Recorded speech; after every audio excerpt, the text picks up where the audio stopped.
તમે તો નામ લઈને વાતો કરી છે આજે. ના એટલે આ તો બધા ભાઈબંધો છે, જાણે છે, એટલે એ લોકો બી સમજશે કે હા યાર આવું થયું છે એમનાથી. Do you think that you are the most sellable star right now in પેલી વચ્ચે જે ટાંટિયા ખેંચવાળી વાત થઈ એમાં પોતાનાઓને અનુભવ થયા? હા ખરા ને, 100% થયા. હું કહું છું કે તમારા 2 કરોડ ફોલોવર છે કે તમારા 200 ફોલોવર છે, ફોલોવર બધું સાઈડમાં. ડીડ યુ ઇવન મેસેજ કે ફિલ્મ સરસ બનાવી છે, મને યાર મજા આવી ગઈ? એના પરથી નક્કી થાય છે રિલેશનશિપ છે. મેં કીધું આ સારી પિક્ચરની વાટ લગાડે, પછી મને કહે તમે પ્રમોટ કરો. મેં કીધું કેવી રીતે કરવું પ્રમોટ દોસ્ત? અને પછી અંદર એવું કે મલ્હાર તો પ્રમોટ નહીં કરતા. મેં કીધું આ નહીં કરતા બી લે ને, નથી કરતા, જા શું કરી લેશો તમે એમ. એટલે મને એ ફેવરેટિઝમ વાળો એક પીઓવી લાગે છે. પણ એક્ટર્સ બહુ સાવચેત રહેવાની જરૂર છે. જેમ કે if you talk about Jamkudi, તો એ સરપ્રાઇઝ પેકેજ છે. કેમની ચાલી ગઈ કે સરસ ચાલી ગઈ, God is great in that way. પણ આ ઇન્ડસ્ટ્રીમાં તો આ બહુ મોટી ચર્ચા થઈ જશે જ્યારે હું આ પોડકાસ્ટ અપલોડ કરીશ ત્યારે. તો આપણો આરજે મયંક એને કહું કે મેં કીધું ભાઈ અમારે તો સાચે સક્સેસ પાર્ટી આપવી પડશે એમ. તો મયંક કે આ લાલાયક એવું ના કહેતો. મારે એ જાણવું છે કે તમે જલસો પોડકાસ્ટમાં આ વાત તો ખાસ કહેવા માટે આવ્યા છો. લોકોએ તમારા શરીર ઉપર કમેન્ટ કરી હોય, તમારા ચહેરા પર કમેન્ટ કરી હોય, તમારા બદલાતા જતા આકાર આકૃતિ ઉપર કમેન્ટ થઈ હોય, વાળની સ્ટાઇલ ઉપર કે ચશ્માની સ્ટાઇલ ઉપર કે પહેરવેશ ઉપર, આ બધી કમેન્ટ્સ, આવી કમેન્ટો તમે સાંભળી છે? હા સાંભળી છે ને. કે મેં કીધું કે મને કીધું ને કે યાર તારું વજન બહુ વધી ગયું છે. મેં કીધું હા બહુ વખતે ઘી વાળું ખાધું ને એટલે વધી ગયું છે વજન. આ લેવલ પર કંઈ બી થઈ શકે છે. That's what I felt. કે તમે જેવા ઊંચા બન્યા, જેવા મોટા માણસો બન્યા, એવા તરત તમને લોકો કાપવા, તમને લોકો ગાળો આપવા, તમને લોકો હેરાન કરવા, એ બધા અપ્રોચ આવવાના છે. ક્યારેય એવું થાય છે કે આમ ઘરના ખૂણામાં એકાદ દિવસ આખો કાઢીએ, કોઈને મળીએ નહીં, થોડું તૂટેલું મહેસૂસ થાય? આવે છે, કારણ કે આવી અમુક ફિલ્મ કરતા હોઈએ ત્યારે આપણને એવો આઈડિયા ના હોય કે આ ફિલ્મ આટલી લેવલ પર જશે. પેલું થઈ જાય છે કે યાર કોઈ આમ ઘા વાગ્યો છે, આને જાતે જ રૂજ લાવવા દેવી પડશે, આને કોઈ કહેવાશે નહીં, ના કોઈ ક્યાંય એની વાત નહીં કરાય. અને અત્યારે ભલે હું આઈ ફીલ ઇમોશનલ, બટ એ સમયે બહુ ખતરનાક હોય છે. અને એવું તો શું નીડ હતી મલ્હાર તારી કે તારે આ પિક્ચર કરી યાર? એવું ધ્યાન ના રાખે, એવું બધા પડશો સવાલો તમને ઉઠવા, સવાલો જાગવા. You are not fit for this, આવું ક્યારેય તમને પ્રોડ્યુસર્સ કે ડિરેક્ટરને કહેવાની ઈચ્છા થાય છે? થાય છે બહુ થાય છે ભાઈ. પિક્ચર હું નથી કરતો, પણ કોક તો કરશે જ ને, કોક તો કરી જ લેવાનું છે આ ફિલ્મ. લોકો ખુશ છે પાછા એમના જીવનમાં કે તો યાર ફિલ્મ હમારી તો આ રહી હે. અલા ભાઈ આ પિક્ચર પધારી ભરી હશે દોસ્ત. અને પહેલા શોમાં સ્ટેન્ડિંગ ઓવેશન આવ્યું એટલે મેં કીધું ક્યાં વાત હે. બીજા શોમાં સ્ટેન્ડિંગ ઓવેશન આવ્યું. પછી ત્રીજા શોમાં ખબર પડી કે તમારા નાટકનો વિરોધ થઈ રહ્યો છે.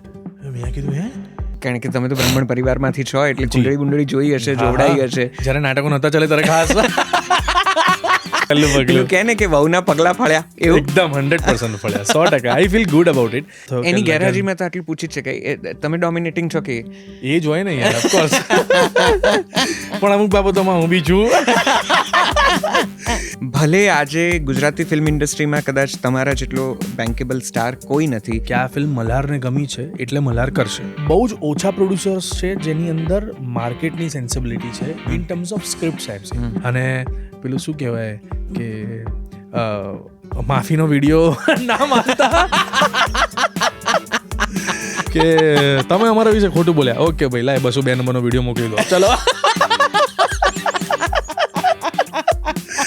ક્યાં સમાજ વિશે તમે ખોટું બોલ્યા એમ કે અરે ભાઈ એવું નથી. નમસ્તે, જલસો પોડકાસ્ટના એક ઓર ફ્રેશ એપિસોડમાં આપનું સ્વાગત છે. આજે જે વ્યક્તિ સાથે વાત કરવાના છીએ એ ગુજરાતી ફિલ્મોનો ચહેરો છે, અધધ લોકપ્રિય છે અને એટલા બધા લોકો તેમને પસંદ કરે છે. ગુજરાતી ફિલ્મો તેમના ખભા ઉપર ચાલી જાય છે. તેમની ઓછી કમાણી કરેલી ફિલ્મો પણ બીજી સરેરાશ ગુજરાતી ફિલ્મોના બિઝનેસ કરતાં તો વધારે જ કમાય છે. કેટલા બધા કિરદાર એમણે લોકોને યાદ રાખવા માટે આપ્યા છે અને તેમનું ફેન ફોલોઈંગ એટલું જબરજસ્ત છે કે તેઓ કોઈ પણ ધંધામાં હાથ નાખે. એ રેસ્ટોરન્ટ હોય, એ પ્રોડ્યુસર તરીકે એમની જવાબદારી હોય કે એક્ટિંગ તરીકે તેમનું પરફોર્મન્સ હોય, લોકો વધાવી લે છે અને તેમને પસંદ કરે છે. હું વાત કરી રહ્યો છું ગુજરાતી ફિલ્મોના હાલના સુપરસ્ટાર મલ્હાર ઠાકર વિશે. આજે તેમની સાથે અદ્ભુત સંવાદ અમે સાધ્યો છે અને કેટલીક મસ્ત વાતો કરી છે, થોડીક અંતરંગ વાતો પણ કરી છે. આજે તેઓ દિલથી ખુલીને બોલ્યા છે, પ્રામાણિકપણે તેમણે પોતાના મનની વાત રજૂ કરી છે. એ પ્રામાણિકપણામાં શું શું આવ્યું છે અને કેવી કેવી વાતો થઈ છે, એના માટે તમારે આખો પોડકાસ્ટ જોવો પડે. મારી સાથે બહુ દિલથી, બહુ પ્રેમથી આવકારો મલ્હાર ઠાકરને. તમારું પણ સ્વાગત છે. Welcome Malhar. Thank you. Long time. Thank you very much for joining. Thank you. અને આ સંવાદ માટે ખાસા સમયથી રાહ જોઈએ છીએ એટલે અમે. તમારા કરતા હું એક્સાઇટેડ છું વધારે ભાઈ ના, એટલે ફિલ્મ પ્રમોશનમાં તો આપણે અનેક વાર મળ્યા છે અને જી. લગભગ બધી વાતો કરી છે. એટલે હું તમારા બીજા પોડકાસ્ટ જોતો ત્યારે પણ મને એમ થતું હતું કે આ બધું તો મેં પૂછી લીધું, હવે જ્યારે મલ્હાર આવશે તો હું શું વાતો કરીશ. છતાં કદાચ આ પહેલો એવો મોકો છે જ્યારે આપણે 1 to 1 જી. રૂબરૂ વાતો કરીશું. તમારું સ્વાગત છે. Thank you. ખૂબ આભાર Thank you, અને thank you. ખૂબ ખૂબ અભિનંદન. તમારી છેલ્લે આવેલી બંને movies all the best Pandya અને જય માતાજી લેટ્સ રોક, જી. આ બંને અદ્ભુત ચાલી રહી છે. Yes. લોકોનો ખૂબ પ્રતિભાવ આવી રહ્યો છે. Super So, how are you feeling? Great યાર, સુપર. આપણે તો કોઈ પણ ફિલ્મ માટે મહેનત કરતા હોઈએ ને, જે ફિલ્મનું રિઝલ્ટ આવે then we feel good about it, Of course. કે યાર સરસ, મજા પડી, ચલો સરસ ચાલી, લોકોને ગમી અને લોકો એન્જોય કરતા હતા. એટલે I am very happy. After marriage it grieve like anything એવું. So, પૂજા સાથેનું દાંપત્ય જીવનનું આ સફળ સફળ. પહેલું પગલું. 100% પહેલું પેલું પગલું. કહે ને કે વહુના પગલા ફળ્યા એવું. એકદમ 100% ફળ્યા. 100%. I feel good about it. અને ઘણા બધા કહે ને કે તું બહુ લકી છે કે પૂજા આવ્યા જીવનમાં, એના પછી એમ કે બધું બહુ જ સરસ ચાલી રહ્યું છે. મેં તો બહુ જ સરસ ચાલે છે, એવરીથિંગ ઇઝ ગુડ અને વધારે ગ્રો થતા એવી ફીલ પણ આવે છે. એટલે internally be I am very happy that Pooja is there with me એમ. So do you believe in this પેલી એક પ્રકારની વાઇબ, એનર્જી, અથવા તો કોઈકના પગલાથી કંઈક આમ સહેજ ફેરફાર થઈ ગયો હોય?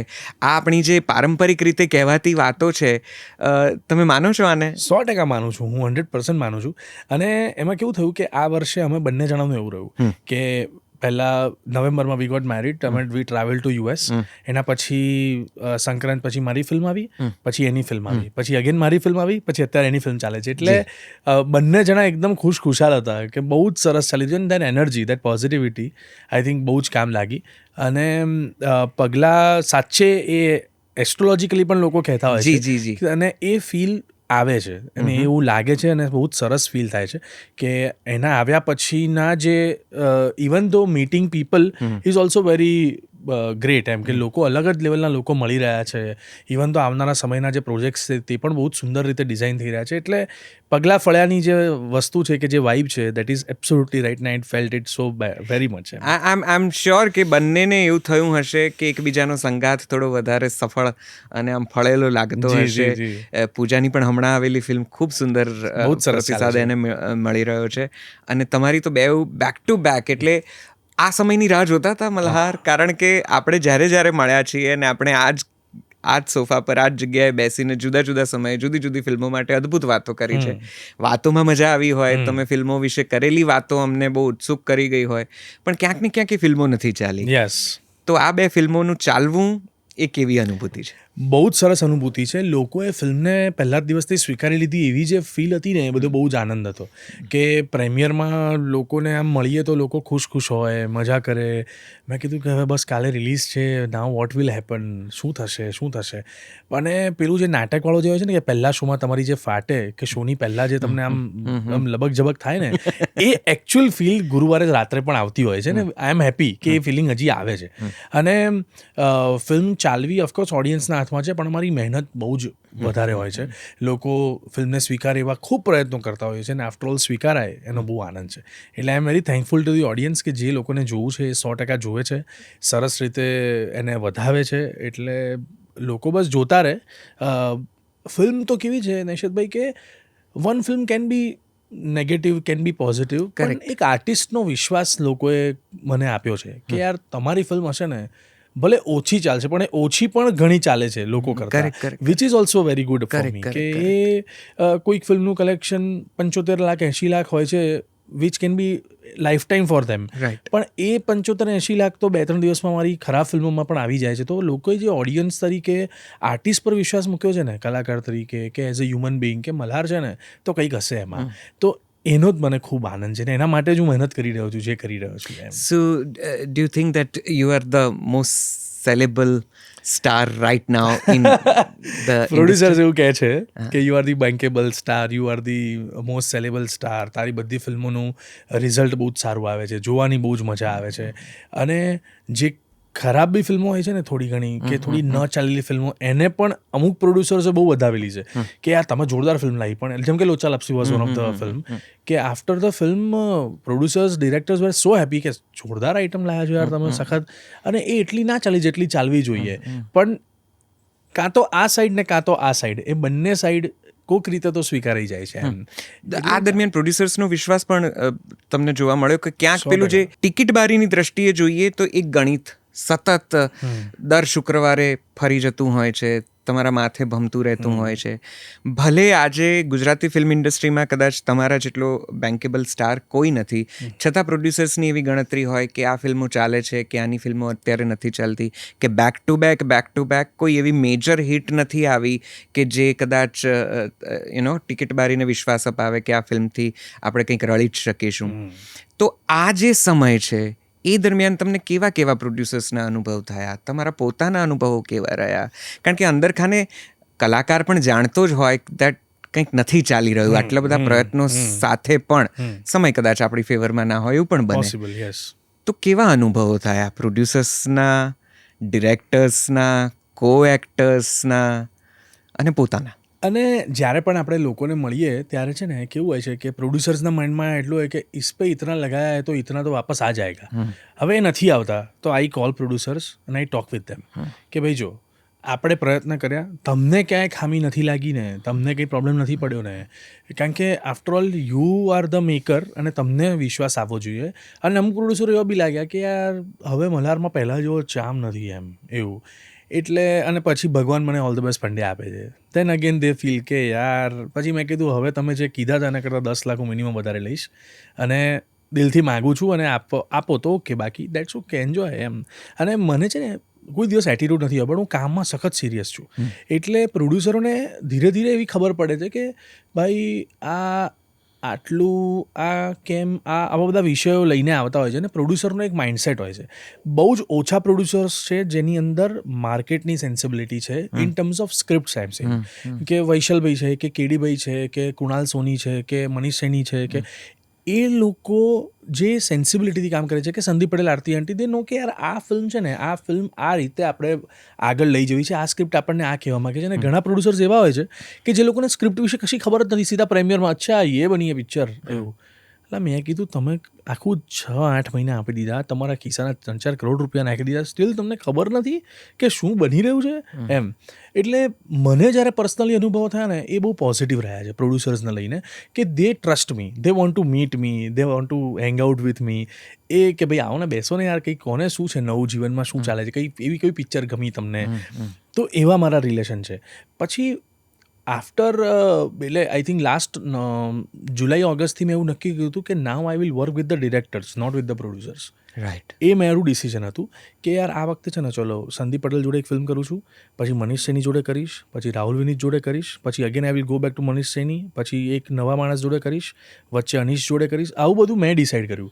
એટલે એની ઉપરથી પ્રોડ્યુસર્સે આખું એક વાઇબ સેટ કરી. એટલે મારામાં કદાચ થોડી એવી છે સેન્સ કે આ વર્ષે આપણે આ રીતે ડિઝાઇન કરો પોતાનું વર્લ્ડ, પોતાની ફિલ્મ્સને. તો આઈ સ્ટાર્ટેડ ગોઈંગ વિથ ડિરેક્ટર્સને. અમુક મને પ્રોબ્લેમ શું છે કે અમુક બહુ જ ખરાબ ફિલ્મ હોય છે જેની પર અતિશય લોકોને વિશ્વાસ હોય છે કે આ ફિલ્મ તો જોરદાર છે એમ. એટલે મેં કીધું સાહેબ આ નથી સારી પિક્ચર, આ નહીં મેળ પડે, તમે મને મુક્ત કરો, હું નથી કરતો આ ફિલ્મ. અને સાચે એવા અનુભવો હોય છે કે આપણને તમે થોડો ટ્રસ્ટ રાખો એક્ટર્સ પર. એવું નથી કે એક્ટર, અને હું છે ને કોઈ દિવસ યુ વોન્ટ બિલીવ, આજે નૈશત પુરાણી ફિલ્મ બનાવતો હોય તો I will go with the films, not with Naishat Purani, કે ભાઈ ફિલ્મમાં શું સારું લાગે છે ને એ આપણે બેસીને નક્કી કરીએ. બરાબર. હું કોઈ દિવસ ના એક્ટર્સ પાછળ જઉં છું કે ના મારે કોઈ એકદમ આમ મ્યુઝિક ડિરેક્ટર તો કે ના ભાઈ આપણે તો અમિત ત્રિવેદી જ લાવો, બીજું કોઈ. પણ ભાઈ આ ફિલ્મમાં એક ગીત છે, તમારે શું કામ એટલો મોટો એના માટે કોઈ નવા માણસને ચાન્સ આપો તો માણસ સરસ કરી. એવું બધું મારા વિચારો હોય છે કે હું ફિલ્મને લઈને ચાલું કે, અને કોઈ દિવસ કોઈ ડિમાન્ડ નથી, કોઈ એકાદ સ્પોટ બોય સિવાય કોઈ વધારે એવો લોડ નથી, એટલે લોકોને કમ્ફર્ટ ઝોન આપવામાં મને બહુ વાંધો નથી આવતો. ને આઈ એન્જોય દેટ પ્રોસેસ કે કામ સિવાય મજા કરો ને, પણ કામમાં સિરિયસલી જે થતું હોય કરો. એટલે આવા બધા મિક્સ ઓફ ઇમોશન્સવાળા રિએક્શન્સ લોકોને આવ્યા, અને કો એક્ટર્સ ના અનુભવો સરસ જ રહ્યા છે. પણ હું તમને કહું કે અમુક જે એક્ટર્સ છે ને જે આપણી ઇન્ડસ્ટ્રીમાં છે, એ બધા લોકોને એવું છે કે યાર એ લોકો આમ ગજબ કામ કરી રહ્યા છે બધું આમ, એટલે આમ કોઈને ગણતા ન હોય એવા એટીટ્યૂડ મને વર્તાયા. એટલે મેં કીધું ભાઈ હું તો કંઈ એવો રહ્યો નથી, અને હું કંઈ એવો છું નહીં કે ભાઈ આને આવી જોડે વાત કરું. ભ્રમ નામની ફિલ્મ મેં જોઈ તો યુ વોન્ટ બિલીવ, મેં પ્રીમિયર મિસ કર્યું હતું. એના પછી હું 15 લોકોને લઈને જોવા ગયેલો. હું બીજી વાર મેં 12 લોકોને મોકલ્યા. એટલે મેં 25-30 ટિકિટો જાતે ખર્ચી લીધી ને મેં કીધું બી નથી કોઈને. હું પ્રીમિયર મિસ કર્યું હતું, મેં ઘરે બેસીને વિડીયો કર્યો ભ્રમનો કે બહુ જ મસ્ત ફિલ્મ છે, આમ છે તેમ છે. That I give it to મિત્ર એન્ડ પલ્લવભાઈ કે જુઓ મેં સાચે મને ફિલ્મ ગમીને મેં તો એ મારો, અને હું ભયંકર રીતે પેલા શું કહેવાય કોઈ પેલા ઇન્સિક્યોરિટીના કે ઝોનમાં નથી. આઈ ફીલ વેરી નાઇસ જે રીતે મારું જીવન ચાલે છે. અને મારે હું છે ને ટીમ લઈને, મને એવું થાય કે આમનું બી કામ સારું થાય, આનું બી કામ સારું થાય, સીન સારો બને તો સામેવાળાની 2 લાઈન સારી જાય તો યાર આપો એમને. આપણે કંઈ નથી લઈ લેવું બધું, એમને આપો. જેમ કે આમાં શેખર શુક્લા કે ટીકુ તલસાનિયા જોડે જય માતાજીમાં હું કહેતો કે સર તમે છે ને આવું લો, સાચે મજા આવશે. મને આઈ ફીલ કે આ બહુ મેજિક કરશે આ જગ્યાઓને, એવી જગ્યાઓ આવે છે. અને એમનો મને ફોન આવે કે ભાઈ યાર બહુ થેન્ક યુ મલ્હાર, તે આવી 1-2 વસ્તુ કીધી, બહુ મજા આવી.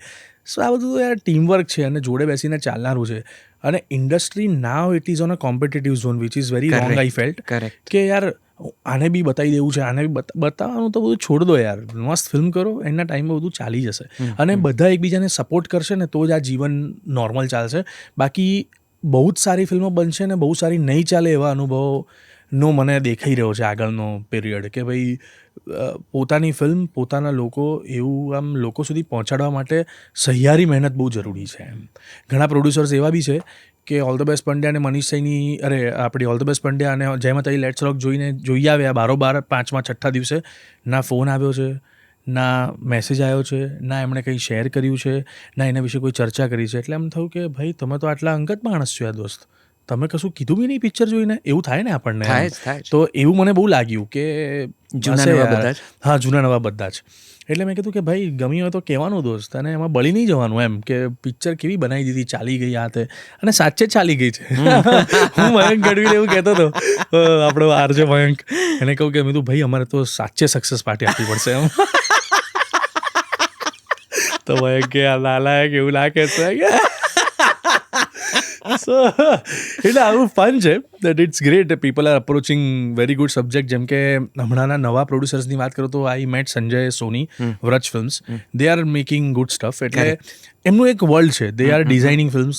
ભલે એનું બજેટ જે હશે, જેની વાર્તા જે હશે, પણ they are open to make at least 8 to 10 films. Right.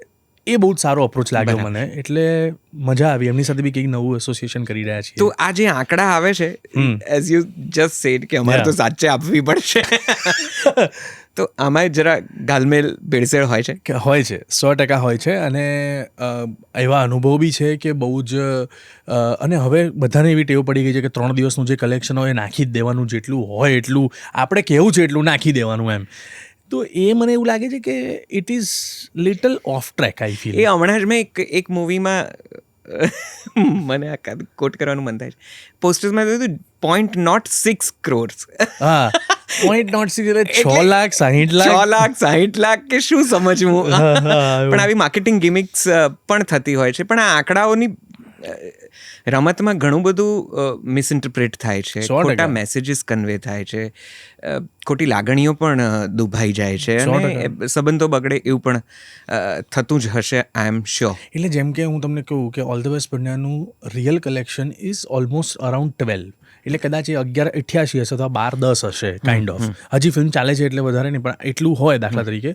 તો પ્રોડ્યુસર્સને પણ એવી ઈચ્છા હોય અને બીજા સ્પોન્સરોને ને બધા અરે 15 કરોડ નાખો ને યાર, તમે તાર નાખો 15 crore collection, super duper hit picture. એટલે પણ મેં કીધું ભાઈ શું કામ, why you are not honest, be honest ને. તમે ન નાખો ને એ વધારે બેનિફિશિયલ છે. લોકોએ ફિલ્મ વધાવી, સ્વીકારી, આપણા શો હાઉસફુલ છે, that is our promotion. Our collection should be not our promotions. મેં કીધું એ આપણો પ્રમોશન ના હોવું જોઈએ કે અમે તમારાથી 15 કરોડ કમાયા. અરે ભાઈ તમે હાઉસફુલ કરી ફિલ્મ, એના માટે thank you, that should be our promotion or that should be the way of telling people કે આર ફિલ્મ ઇઝ સક્સેસફુલ. એટલે મને ઘણી વાર એમ થાય કે ભાઈ શું કામ નાખવાનું ખાલી કલેક્શન, શું કામ લોકોને કે કરવાનું. પણ અમુક પ્રોડ્યુસર્સને એવી નીડ હોય છે અને અમુક પ્રોડ્યુસર્સ એવી રીતે કહે છે કે ના યાર અમે આવું કહીએ તો આવી રીતે એક ઓડિયન્સને લે છે. તો મેં કીધું ઓકે, ઘણીવાર નાખવા બી દઈએ, આપણે શું કહીએ વધારે. બરાબર છે.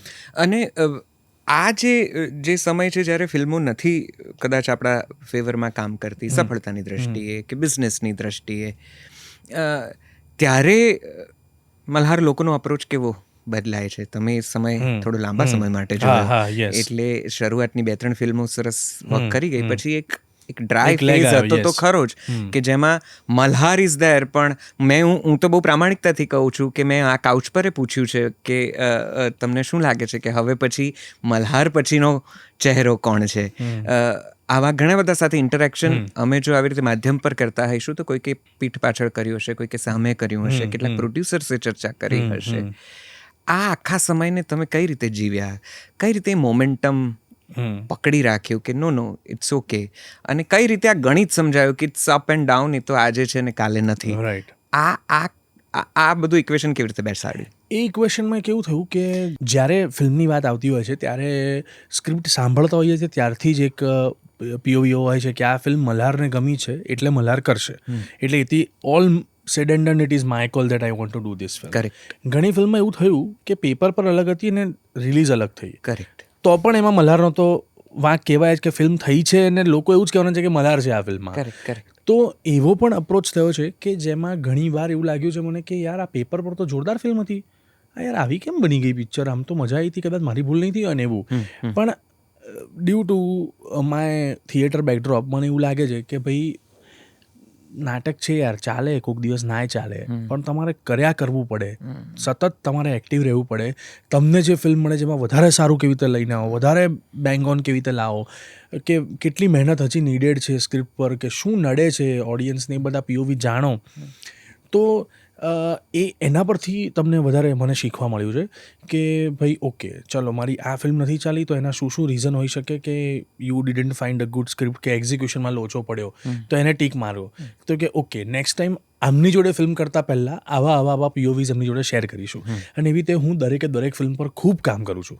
અને ઘણી ફિલ્મને હું એવી રીતે જોઉં છું કે વન ટાઈમ, જેમ કે વેનિલા આઈસ્ક્રીમ વખતે મને એવું થયું કે પ્રોડ્યુસર્સ એમ સમજી કેમ નથી રહ્યા કે મારી 9મી ફેબ્રુઆરી રિલીઝ છે તો 1 માર્ચે જ એને ફિલ્મ રિલીઝ કરવી છે.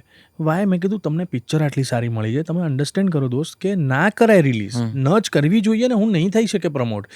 હું લગન સ્પેશિયલ 9મી તારીખે રિલીઝ થઈ હોય, it is not even 25 days કે તમે રિલીઝ કરો છો, which is a wrong part. Am right. તો કે ના યાર અમે તો કરી જ દઈશું, તમે ગમે તે કોને, એમ અમારે ચાલી જશે પિક્ચર. એમ મેં કીધું આ સારી પિક્ચરની વાટ લગાડે. પછી મને કહે તમે પ્રમોટ કરો. મેં કીધું કેવી રીતે કરવું પ્રમોટ દોસ્ત, તમે અન્ડરસ્ટેન્ડ જ નથી કરી રહ્યા ટોપિક. અને પછી અંદર એવું કે મલ્હાર તો પ્રમોટ નહીં કરતા. મેં કીધું આ નહીં કરતા એ બી લે ને, નથી કરતા, જા શું કરી લેશો તમે, એમ કરીને એવો એટીટ્યૂડ મારે લાવવો પડ્યો પછી. તો એવો જ્યારે ફેઝ હોય છે ને ત્યારે એવું થાય છે કે સમથિંગ ઇઝ ગોઈંગ રોંગ. પણ what is right, search that. જે સાચું છે ને એ શોધો કે શું ચાલે છે ને શું નથી ચાલતું. પોતાની ઉપર જ કામ કરો, પોતે જ ફિલ્મ ઉપર બેસો, ડિસાઇડ કરો. તમને વાર્તા સંભળાવા આવે તો કયા પીઓવીથી એ સંભળાવાયા છે, દેટ ઓપન્સ માઇન્ડ. કે ભાઈ એનાથી તમને ખબર પડે છે કે ના યાર આ પ્રોડ્યુસર આવ્યો છે ને એ પ્રોડ્યુસરની માઇન્ડસેટ લઈને આવ્યો છે, આ રાઇટર ડિરેક્ટરે પોતાની ફિલ્મને રજૂ કરવાના માઇન્ડસેટથી લાવ્યો છે.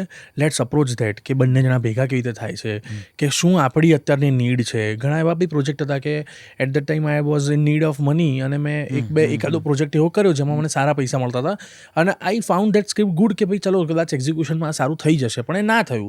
But I pre two God કે ભાઈ ભગવાન જે કર્યું છે મેં મહેનતથી કર્યું છે, મેં બહુ તૈયારી બતાવી છે. કોઈ દિવસ મેં પ્રોડ્યુસર, ડિરેક્ટર, એક્ટર્સ કોઈની સાથે એવી નારાજગી નથી કરી. એટલે આ ફિલ્મમાં મારું ખરાબ ના કરતા. જે પ્રોજેક્ટનું મને ખબર છે ભવિષ્ય કે તમે પિક્ચર સારી બનાવો તો જ ચાલે, તો જ ભગવાન તમારી મદદ કરે એવું હું માનું છું. કે પિક્ચર ઘરે બોગસ બનાવીને પછી ભગવાન ચલાવે એવું તો ના હોય ને યાર, એમ ભગવાન જોતો નહીં હોય એમ.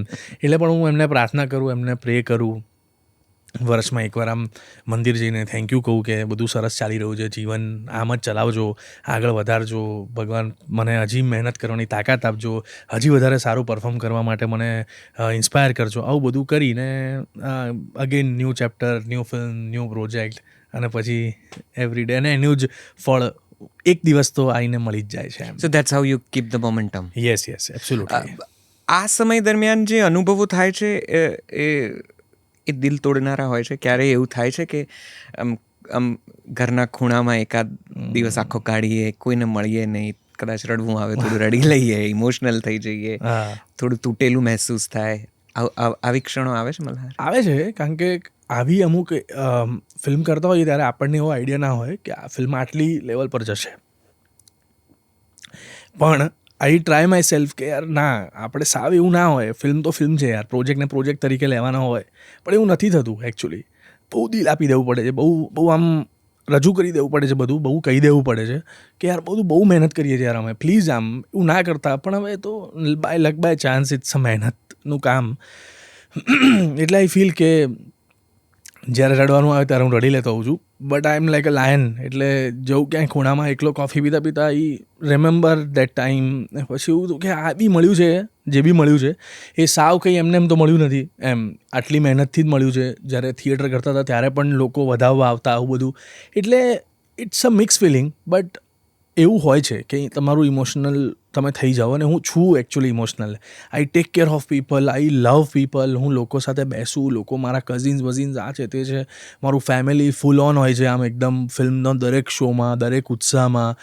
પણ એવી અમુક ફિલ્મો જ્યારે નથી ચાલતી અથવા નથી લોકો સુધી પહોંચતી ત્યારે આઈ ફીલ કે ક્યાંક મિસ થઈ ગયા. પણ હવે ઇટ્સ અ બસ, you have to just sit and round. છેલ્લો દિવસ થયો અને પછી જે ફિલ્મો આવી એમાં, કારણ કે તમારા પરફોર્મન્સીસ ખૂબ વખણાયા, તમે ખૂબ જ, એટલે પેલું બૂમ જેને કહેવાય, બૂમ સ્ટારડમ જેનું એક પ્રકારનું જે કહેવાય છે, એ તમે મહેસૂસ કર્યું. પછી તો એવું થઈ ગયું કે જાણે કે તમારા ખભે જ આખી ગુજરાતી ફિલ્મ ઇન્ડસ્ટ્રીને ઉઠાવવાની તમારી પર જવાબદારી હોય, એ રીતે લોકો તમને જોવા માંડ્યા. અને બધા, અને પછી તમે ફેલ થાવ તો પણ, એટલે ગાળ પણ તમારી અને સક્સેસ પણ તમારી, બધું તમારું. એટલે આ ક્ષણોમાં ક્યારે એવું થયું કે તમે સખત તૂટી ગયા હો, કે તમને એમ થઈ ગયું હોય કે આ છેલ્લો દિવસની સફળતા તમને ખૂંચવા લાગી હોય કે અરે આ કેમ આટલી બધી હિટ થઈ ગઈ, કે મારા ભાગે આમ મોટી સફળતા છે પણ આટલી મોટી જવાબદારી એ છે, હવે કોઈક મારી નાનકડી ભૂલ પણ ચલાવતું નથી, કે મારી એકાદ નબળી ફિલ્મ પણ, એ વખતે તો આપણી આખી ઇન્ડસ્ટ્રી, કારણ કે રેસ થતી હતી તો બધા એક સામાન્ય પરિવારોમાંથી આવીને રળતા હતા પણ ખરા, ને ખિસ્સું પણ ભરાતું હતું ને બધું જ. તો આ ફેઝમાં ક્યારે એવું થયું કે અરે આ કેમ આવું થાય છે? એટલે છે ને, જ્યારે છેલ્લો દિવસની જર્ની શરૂ થઈ ને ત્યારે એવું થયું કે લોકો, અમને પણ નથી ખબર, મને તો એકદમ, હું તો નાટકો કરતો હતો અને એકદમ સરસ શો ચાલતા હતા, અને અચાનક તમારી ફિલ્મ્સ આવે, બેંગ ઓન, લોકો સુધી તમે પહોંચી ગયા, અને આ તે એ પહેલો તમારી સિક્સર છે એવું તમને ફીલ થાય. એવી જગ્યાએ તમે હો ત્યારે યુ ફીલ કે યાર અબ ક્યાં કરેંગે, આ તો આવી ગયું હવે. અને પછી છેલ્લો દિવસ જેવી ખૂબ બધી ફિલ્મો ઓફર થવી, જેને મારે રિજેક્ટ કરવાનો વિચાર આવ્યો. મને એમ થયું કે નહીં યાર, આવું નહીં ચાલે. અગેન પછી થઈ જશે આવી. પછી પાસપોર્ટ આવી. પાસપોર્ટ ન ચાલવાના કારણો વોઝ અ નોટબંધી, મોનેટાઇઝેશન, ડિમોનેટાઇઝેશન થયું એ. પછી અચાનક થ્રિલર પર હું ગયો ને, એટલે જર્ની મારી બહુ જ આમ વેવી રહી ગઈ. પણ જ્યારે ફિલ્મ નથી ચાલતી ને ત્યારે બહુ દુઃખ થતું જ હોય છે. મંડે બધું બહુ લોકોના મંડેથી આમ એનર્જાઇઝ ને કામ રહે છે. જ્યારે એક્ટર તરીકે જ્યારે ફિલ્મ નથી ચાલતી ત્યારે એ ફેઝ બહુ નબળો હોય છે, બહુ ખરાબ હોય છે કે યાર હવે શું કરીશું, હવે લોકો કેવી રીતે ફિલ્મને જોશે, હવે એવું તો શું નવું કરીએ કે લોકો સુધી પહોંચીએ ને લોકોને કહીએ કે યાર સોરી યાર, ના મજા આવી આ ફિલ્મમાં, નેક્સ્ટ ટાઈમમાં કંઈક કરીશું. આ તે લોકોએ ટ્રસ્ટ અમને ખૂબ આપ્યો છે. અને હું કહું છું ને કે તૂટી જવાના જ્યારે ક્ષણ આવે ને ત્યારે તૂટી જવાય બી છે. એનું રીઝન એવું છે કે યાર લોકોને નહીં ગમું, હવે હું એવો એક ડર પેસી ગયેલો મને. અને એ કરતાં બી કેવું કે મેં ફિલ્મ કરી અને ઓડિયન્સ કે યાર આ તો ના મજા આવી યાર દોસ્ત, ના મજા આવી. એવું બધા અમુક મારા છે એવા ફ્રેન્ડ્સ અને સારા છે બધા અંગત એ કે યાર ઠીક હતું યાર, ના મજા આવી, આ તો કંઈક આવું. એટલે મેં કીધું શિટ, હવે જો લોકો આ ફિલ્મને એ રીતે જોશે અને હું નહીં જ ગમું તો હવે એવું ના કરી દે કે ના યાર આની ફિલ્મ તો મારે નથી જ જોવી એમ. એટલે એ મને બહુ ડર લાગી ગયેલો. પણ ઓફકોર્સ નેક્સ્ટ પછી ફિલ્મમાં મેં એવો ટ્રાય કર્યો કે યાર હું એવો અપ્રોચ કરું કે લોકોને ગમે. એટલે મેં બંને વસ્તુ વિચારી, મને ગમે એવી ફિલ્મ ને લોકો ગમાડે એવી ફિલ્મનો કોમ્બિનેશન સેટ કરું. અને again in between I got લવની ભવાઈ, again the patch has come up. એટલે પણ હા, જ્યારે ખોટી ફિલ્મો થઈ જાય છે અથવા ફિલ્મ સારી હોય છે અને નથી આવતી અથવા નથી ચાલતી, એ ડર મનમાં હોય છે કે હવે હું લોકોને નહીં ગમું તો, અને એ તમને થોડો અંદરથી બ્રોકન કરી નાખે. અને તમારા જેવા માણસો જે આમ બધું બહુ બહાર કહી નથી શકતા એવા લોકોને તો બહુ જ લાગી આવે છે. અને આઈ ફીલ કે વી આર વર્કિંગ યાર, લેટ અસ વર્ક. એ ડર હાવી થઈ જાય છે, હાવી થાય છે. અને એનું અબ પેલું થઈ જાય છે કે યાર કોઈ આમ ઘા વાગ્યો છે, આને જાતે જ રૂજ લાવવા દેવી પડશે, આને કોઈ કહેવાશે નહીં, ના કોઈ ક્યાંય એની વાત નહીં કરાય. અને અત્યારે ભલે હું આઈ ફીલ ઇમોશનલ, બટ એ સમયે બહુ ખતરનાક હોય છે એમ. અને only actor knows about it, no one knows about it. પ્રોડ્યુસરને કેવું હોય કે ઠીક હે યાર મેરા તો જુગાર થાય, એ ગલત હો ગયા એવું કહીને એ તો સાઈડમાં જતા રહે. કદાચ એ નવી ફિલ્મ લઈને બી આવે, કારણ કે એ તો મગજમાં લઈને બેઠા છે કે ભાઈ મારે એક નહીં 4 બનાવવી છે એમ. એ તો બીજી પર કામ કરશે. પણ એક્ટર્સ માટે સીધો સેટબેક છે કે બોસ હવે આ તો યાર ના મેળ પડ્યો, કરિયર જીવન બધું જ યાદ આવી જાય એમ. અને એવું તો શું નીડ હતી મલ્હાર તારી કે આ પિક્ચર કરી યાર, એવું ધ્યાન ના રહે. એવું બધા સવાલો તમને ઉઠવા, સવાલો જાગવા. અને આઈ એમ મેન્ટલી વેરી મિડલ ક્લાસ ગાય. એટલે મને પેલું હોય ને એમ કે છત તૂટી જાય અને વરસાદ ઘરમાં આવી જશે તો એવો ડર લાગતો હોય છે યાર એમ. એટલે એને એ ફીલ મને I think good that I have that feeling right now એમ. અને બરાબર છે જે ચાલે છે એવું. આઈ કેન ટોટલી રિલેટ કે જીવનની ને કરિયરની એવી ક્ષણો આવી જાય ત્યારે તમને એમ થઈ જાય કે આવું નહીં થયું કે આવું થયું તો હવે કાલે શું થશે. We have a family two feed. આપણી પોતાની પણ કેટલીક સફર છે, યાત્રા છે, સપના છે, અબરકા છે. So I can totally understand that. પણ આ બહુ ક્રુઅલ ફેઝ હોય છે લાઈફનો. અને સમાજ તરફથી પણ એ વખતે કદાચ સમય જ એવો હોય છે કે કોઈ આપણને એ રીતે સમજી નથી શકતું. લોકોએ તમારા શરીર ઉપર કમેન્ટ કરી હોય, તમારા ચહેરા પર કમેન્ટ કરી હોય, તમારા બદલાતા જતા આકાર આકૃતિ ઉપર કમેન્ટ થઈ હોય, વાળની સ્ટાઇલ ઉપર કે ચશ્માની સ્ટાઇલ ઉપર કે પહેરવેશ ઉપર. આ બધી કમેન્ટ્સ, આવી કમેન્ટો તમે સાંભળી છે? હા સાંભળી છે ને. કે મને કીધું ને કે યાર તારું વજન બહુ વધી ગયું છે. મેં કીધું હા, બહુ વખતે ઘીવાળું ખાધું ને એટલે વધી ગયું છે વજન. But that is all fun. But I M working on it કે કેવી રીતે ચેન્જ કરીએ. નહીં તો પોતાને પણ ફીલ થતું જ હોય. એટલે કેવું કે આપણને એમ કે તારા પહેલાં મેં જીમને વર્કઆઉટનું ચાલુ કરી નાખ્યું છે, ભાઈ થઈ જશે એના ટાઈમે. ઇટ ઇઝ જસ્ટ દેટ કે તમારી બેક ટુ બેક તમે દેખાયા કરો નેમ અને ફેમના કારણે. એટલે તમને વધારે હમણાં 3 મહિના આપણે ગુમ થઈ જઈએ, ક્યાંક જતા રહ્યા હોઈએ, અને પછી 3 મહિના પછી પાછા આવીએ તો એ લોકોને એવું લાગે કે બોસ ટ્રાન્સફોર્મેશન યાર. એ તો શું રિયલ લાઈફમાં ધીરે ધીરે સામે છે, એટલે ટ્રાન્સફોર્મેશન થોડું મોડું દેખાશે એમ, લોકોને પણ દેખાશે. સો અને આ લેવલ પર કંઈ બી થઈ શકે છે. દેટ્સ વોટ આઈ ફેલ્ટ કે તમે જેવા ઊંચા બન્યા, જેવા મોટા માણસો બન્યા, એવા તરત તમને લોકો કાપવા, તમને લોકો ગાળો આપવા, તમને લોકો હેરાન કરવા, એ બધા અપ્રોચ આવવાના જ.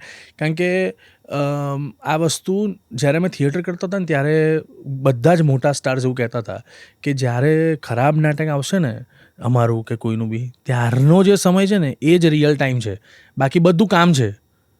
એટલે મેં કીધું કે યાર આવું તો કઈ રીતે હોય એમ.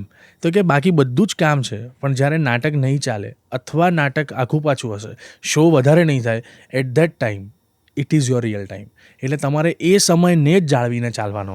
એટલે અત્યારે કેવો ટાઈમ છે કે વાળ, ચશ્મા, કમેન્ટ ને બધું મારું પોતાનું છે. એટલે કેવું થાય કે હશે ભાઈ તું કોણ છું ભાઈ, તું શું કહી દઈશ મારે. મને ખબર પડે તમને ડિમોરલાઇઝ કરે કે ઘેર જઈને આઈનો જોવા થોડું વધારે મજબૂર કરે કે આ કેમ યાર આવું કંઈક થવાની થાય, માનસિક રીતે ક્યાંક ક્ષતિ પહોંચે. કારણ કે એક્ટર્સ માટે આ બધું બહુ મહત્વનું છે. સ્ક્રીન ઉપર દેખાવું કે આકાર કે આકૃતિ માટે તમને કોઈ કમેન્ટ કરી જાય, તમારા 2-5 Yes, દિવસ yes, yes. બગડી જઈ શકે એટલી બધી રૂજુ હોય છે આપણી એ લાગણીઓ. તો કદાચ આવું કંઈ થાય છે. એવી ફીલ શરૂઆતના સમયમાં રહે છે થોડો ટાઈમ, પછી એ કે આપણે કામ કરી જ રહ્યા છીએ ને આફ્ટર ઓલ થઈ જશે. પણ આઈ એમ હેપી. અમુક લોકો જે અંગત છે ને કહે છે કે જોજે બકા થોડું જરા બોડીનું જોજે, વાંધો નહીં આવે ભાઈ, પણ તો આગળની ફિલ્મોમાં તને તકલીફ ના પડે એમ એવું. તો કે એટલે એવા લોકો બી છે અને પેલા બી લોકો છે કે તમારું યાર જબરું વધી ગયું છે લગ્ન પછી એમ, એવા બી છે. એટલે you have two tackle both the things. અને તમને ક્ષતિ પહોંચે તો એ બહુ લાંબા સમય સુધી ના પહોંચે એવું જાતે જ તૈયારી કરવી પડે છે. અને યુ આર ઓલ અલોન એવો આખો એક ફેઝ તમારે લાવવો પડે છે. અને યુ ટુ અપ્રોચ કે જાતે જ કરવાનું છે, જાતે જ મહેનત કરવાની છે, જાતે જ તમારે તૈયારીઓ કરવાની છે.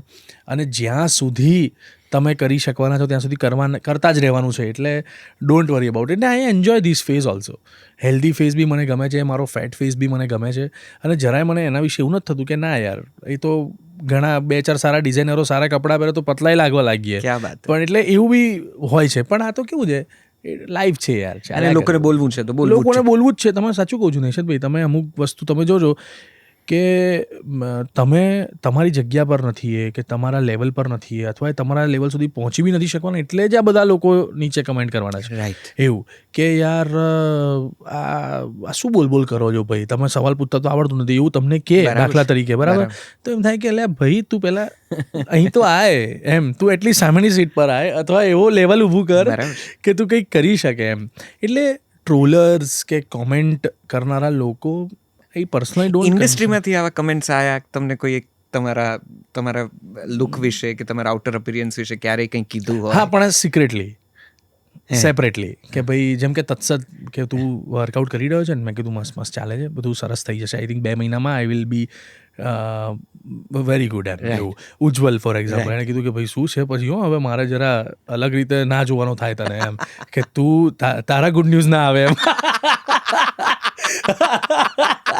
આવા લોકો બી છે, બધા અંગત છે, બધા હજારના મજાના માણસો છે. મને આ પણ જાણવું છે કદાચ કે આ અંગત છે અને આ અંગત હોવાનો ડોળ કરે છે. આ કઈ રીતે તમે સમજો છો? કારણ કે હવે તો તમારી આસપાસની દુનિયામાં એટલા બધા ફેરફારો હશે, કોણ પોતાનું કોણ પારકું એ સમજવું ક્યારેક બહુ અઘરું થઈ જતું હશે. ત્યારે આ કમેન્ટ મારા ખરેખર હિત માટે છે ને આ ખાલી મને શરમમાં મૂકવા કે મને થોડુંક નીચું દેખાડવા માટે છે, આવું કઈ રીતે સમજાય છે? એટલે માણસોને મળવાથી, માણસોને રોજબરોજના સમયમાં લોકોને મળવાથી, લોકોને વારંવાર આટલા વર્ષોથી મળતા રહ્યા છીએ, એટલે કદાચ એવું આવે છે કે મને સમજાઈ જાય છે કે અચ્છા આ ભાઈ મારા માટે શું કહેવા માગે છે અને આ ભાઈ મને કેવી રીતે જોવા માગે છે, એ મને સમજાઈ જાય છે. એટલે ડ્યુ ટુ કે આટલા બધા લોકોને મળવાનું થયું આટલા વર્ષોમાં, એટલે આઈ ફીલ કે. તો આ જે પેલી વચ્ચે જે ટાંટિયા ખેંચવાળી વાત થઈ એમાં પોતાનાઓના અનુભવ થયા? હા, ખરા ને, 100% થયા.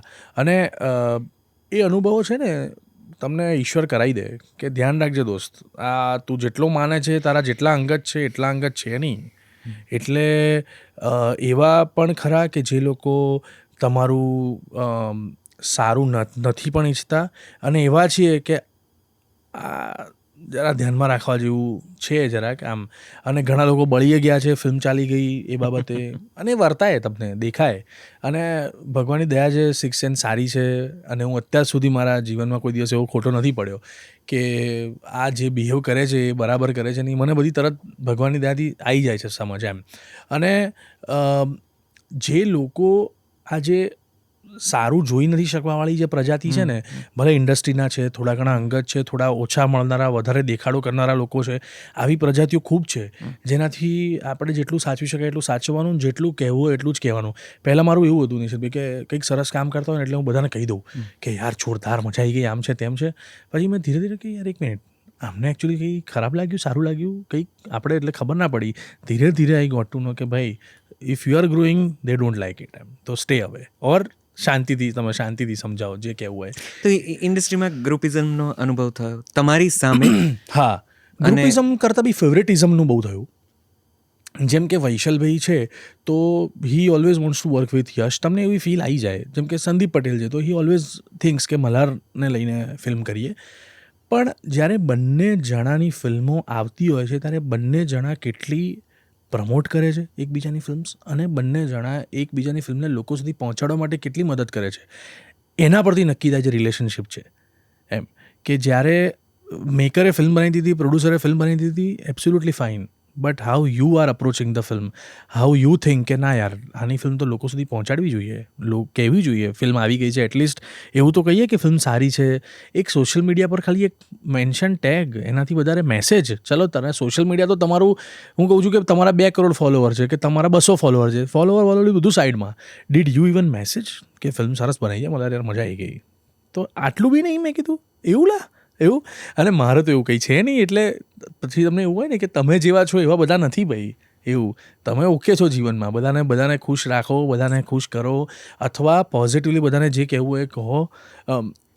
જેમ કે હમણાં મીઠડા મહેમાન જોઈને મેં બધાને મેસેજ કર્યા હતા અને બધાને ફોન કર્યા હતા કે મજા આવી યાર, મીર બી મસ્ત કામ હતું, મિત્ર છે, યશ છે, આરોહી છે, એવું. તો એવો તમારો કોઈ અપ્રોચ આવ્યો હોય એવું મને આમ બહુ લાગ્યું નહીં. અને પછી મને સમજાયું. મારી પાસે એક મેસેજ છે, હું તમને બતાવીશ. આપણે કચ્છમાં રાપર નામનું વિલેજ છે, ત્યાંનો કોઈ સોશિયલ મીડિયાનો આવો ટેકી માણસ હશે, એણે આવી એક નોટ બનાવી હતી. એ નોટ બહુ ગજબ છે, હું તમને પછી છેલ્લે કદાચ શોધીને વંચાવું કે તમે આટલું કરો છો તો આ લોકો કેમ આવું નહીં કરતા હોય. Are they don't liking it કે હું ગ્રો કરી રહ્યો છું, or they don't want to post કે ના યાર હમણાં નહીં, ચાલ ને પછી કરશું, નેક્સ્ટ પિક્ચરમાં કરું, મલારેન તો આ જ કરે છે ને પિક્ચરો, એમ એવું કરીને કરવું જોઈએ. એટલે મને એ ફેવરેટિઝમવાળો એક પીઓવી લાગે છે.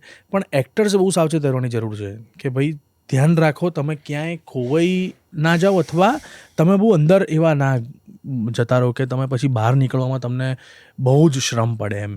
એટલે છે થોડું ફેવરેટિઝમ, છે થોડું groupism, but all said and done જે અંગત છે, જે દેખાય છે, જે આમ લાગે છે, અત્યાર સુધી યુ વોન્ટ બિલીવ, માત્ર અજબ રાતની ગજબ વાત ને જીજા સલા જીજા, આ 2 નામની ફિલ્મ, 2 જ ફિલ્મો હું જોઈ નથી શક્યો.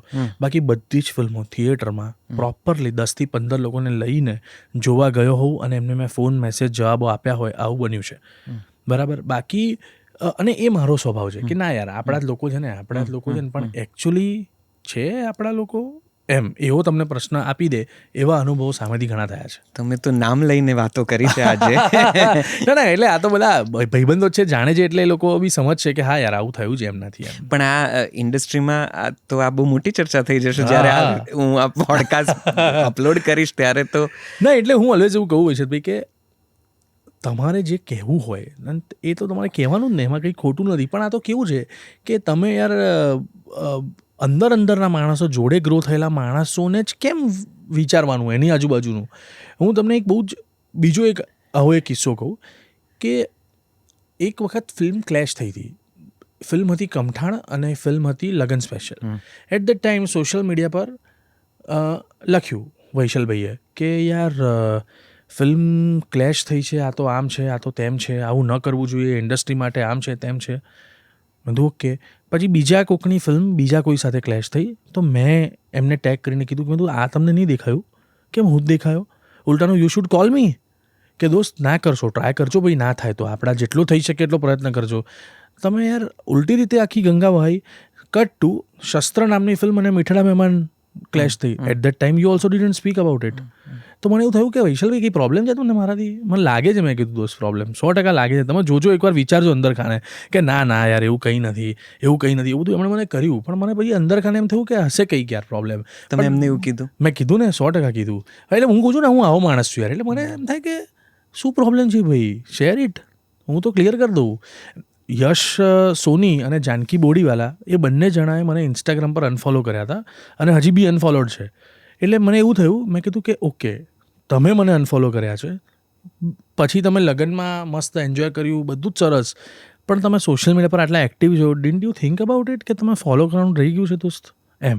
એટલે કંઈક પ્રોબ્લેમ હશે મારાથી, કે કંઈ પ્રોબ્લેમ હશે એમને પેલા અપ્રોચમાં, કંઈક પ્રોબ્લેમ હશે કે એમને હું નહીં ગમતો હોઉં, કે મારી વાઇબ સેટ નહીં થતી હોય, કે એવું કંઈ હશે. એવું માનીને આપણે આપણું જીવન આગળ વધારવાનું, એમાં કોઈ ચિંતા કરવાની નહીં એવું.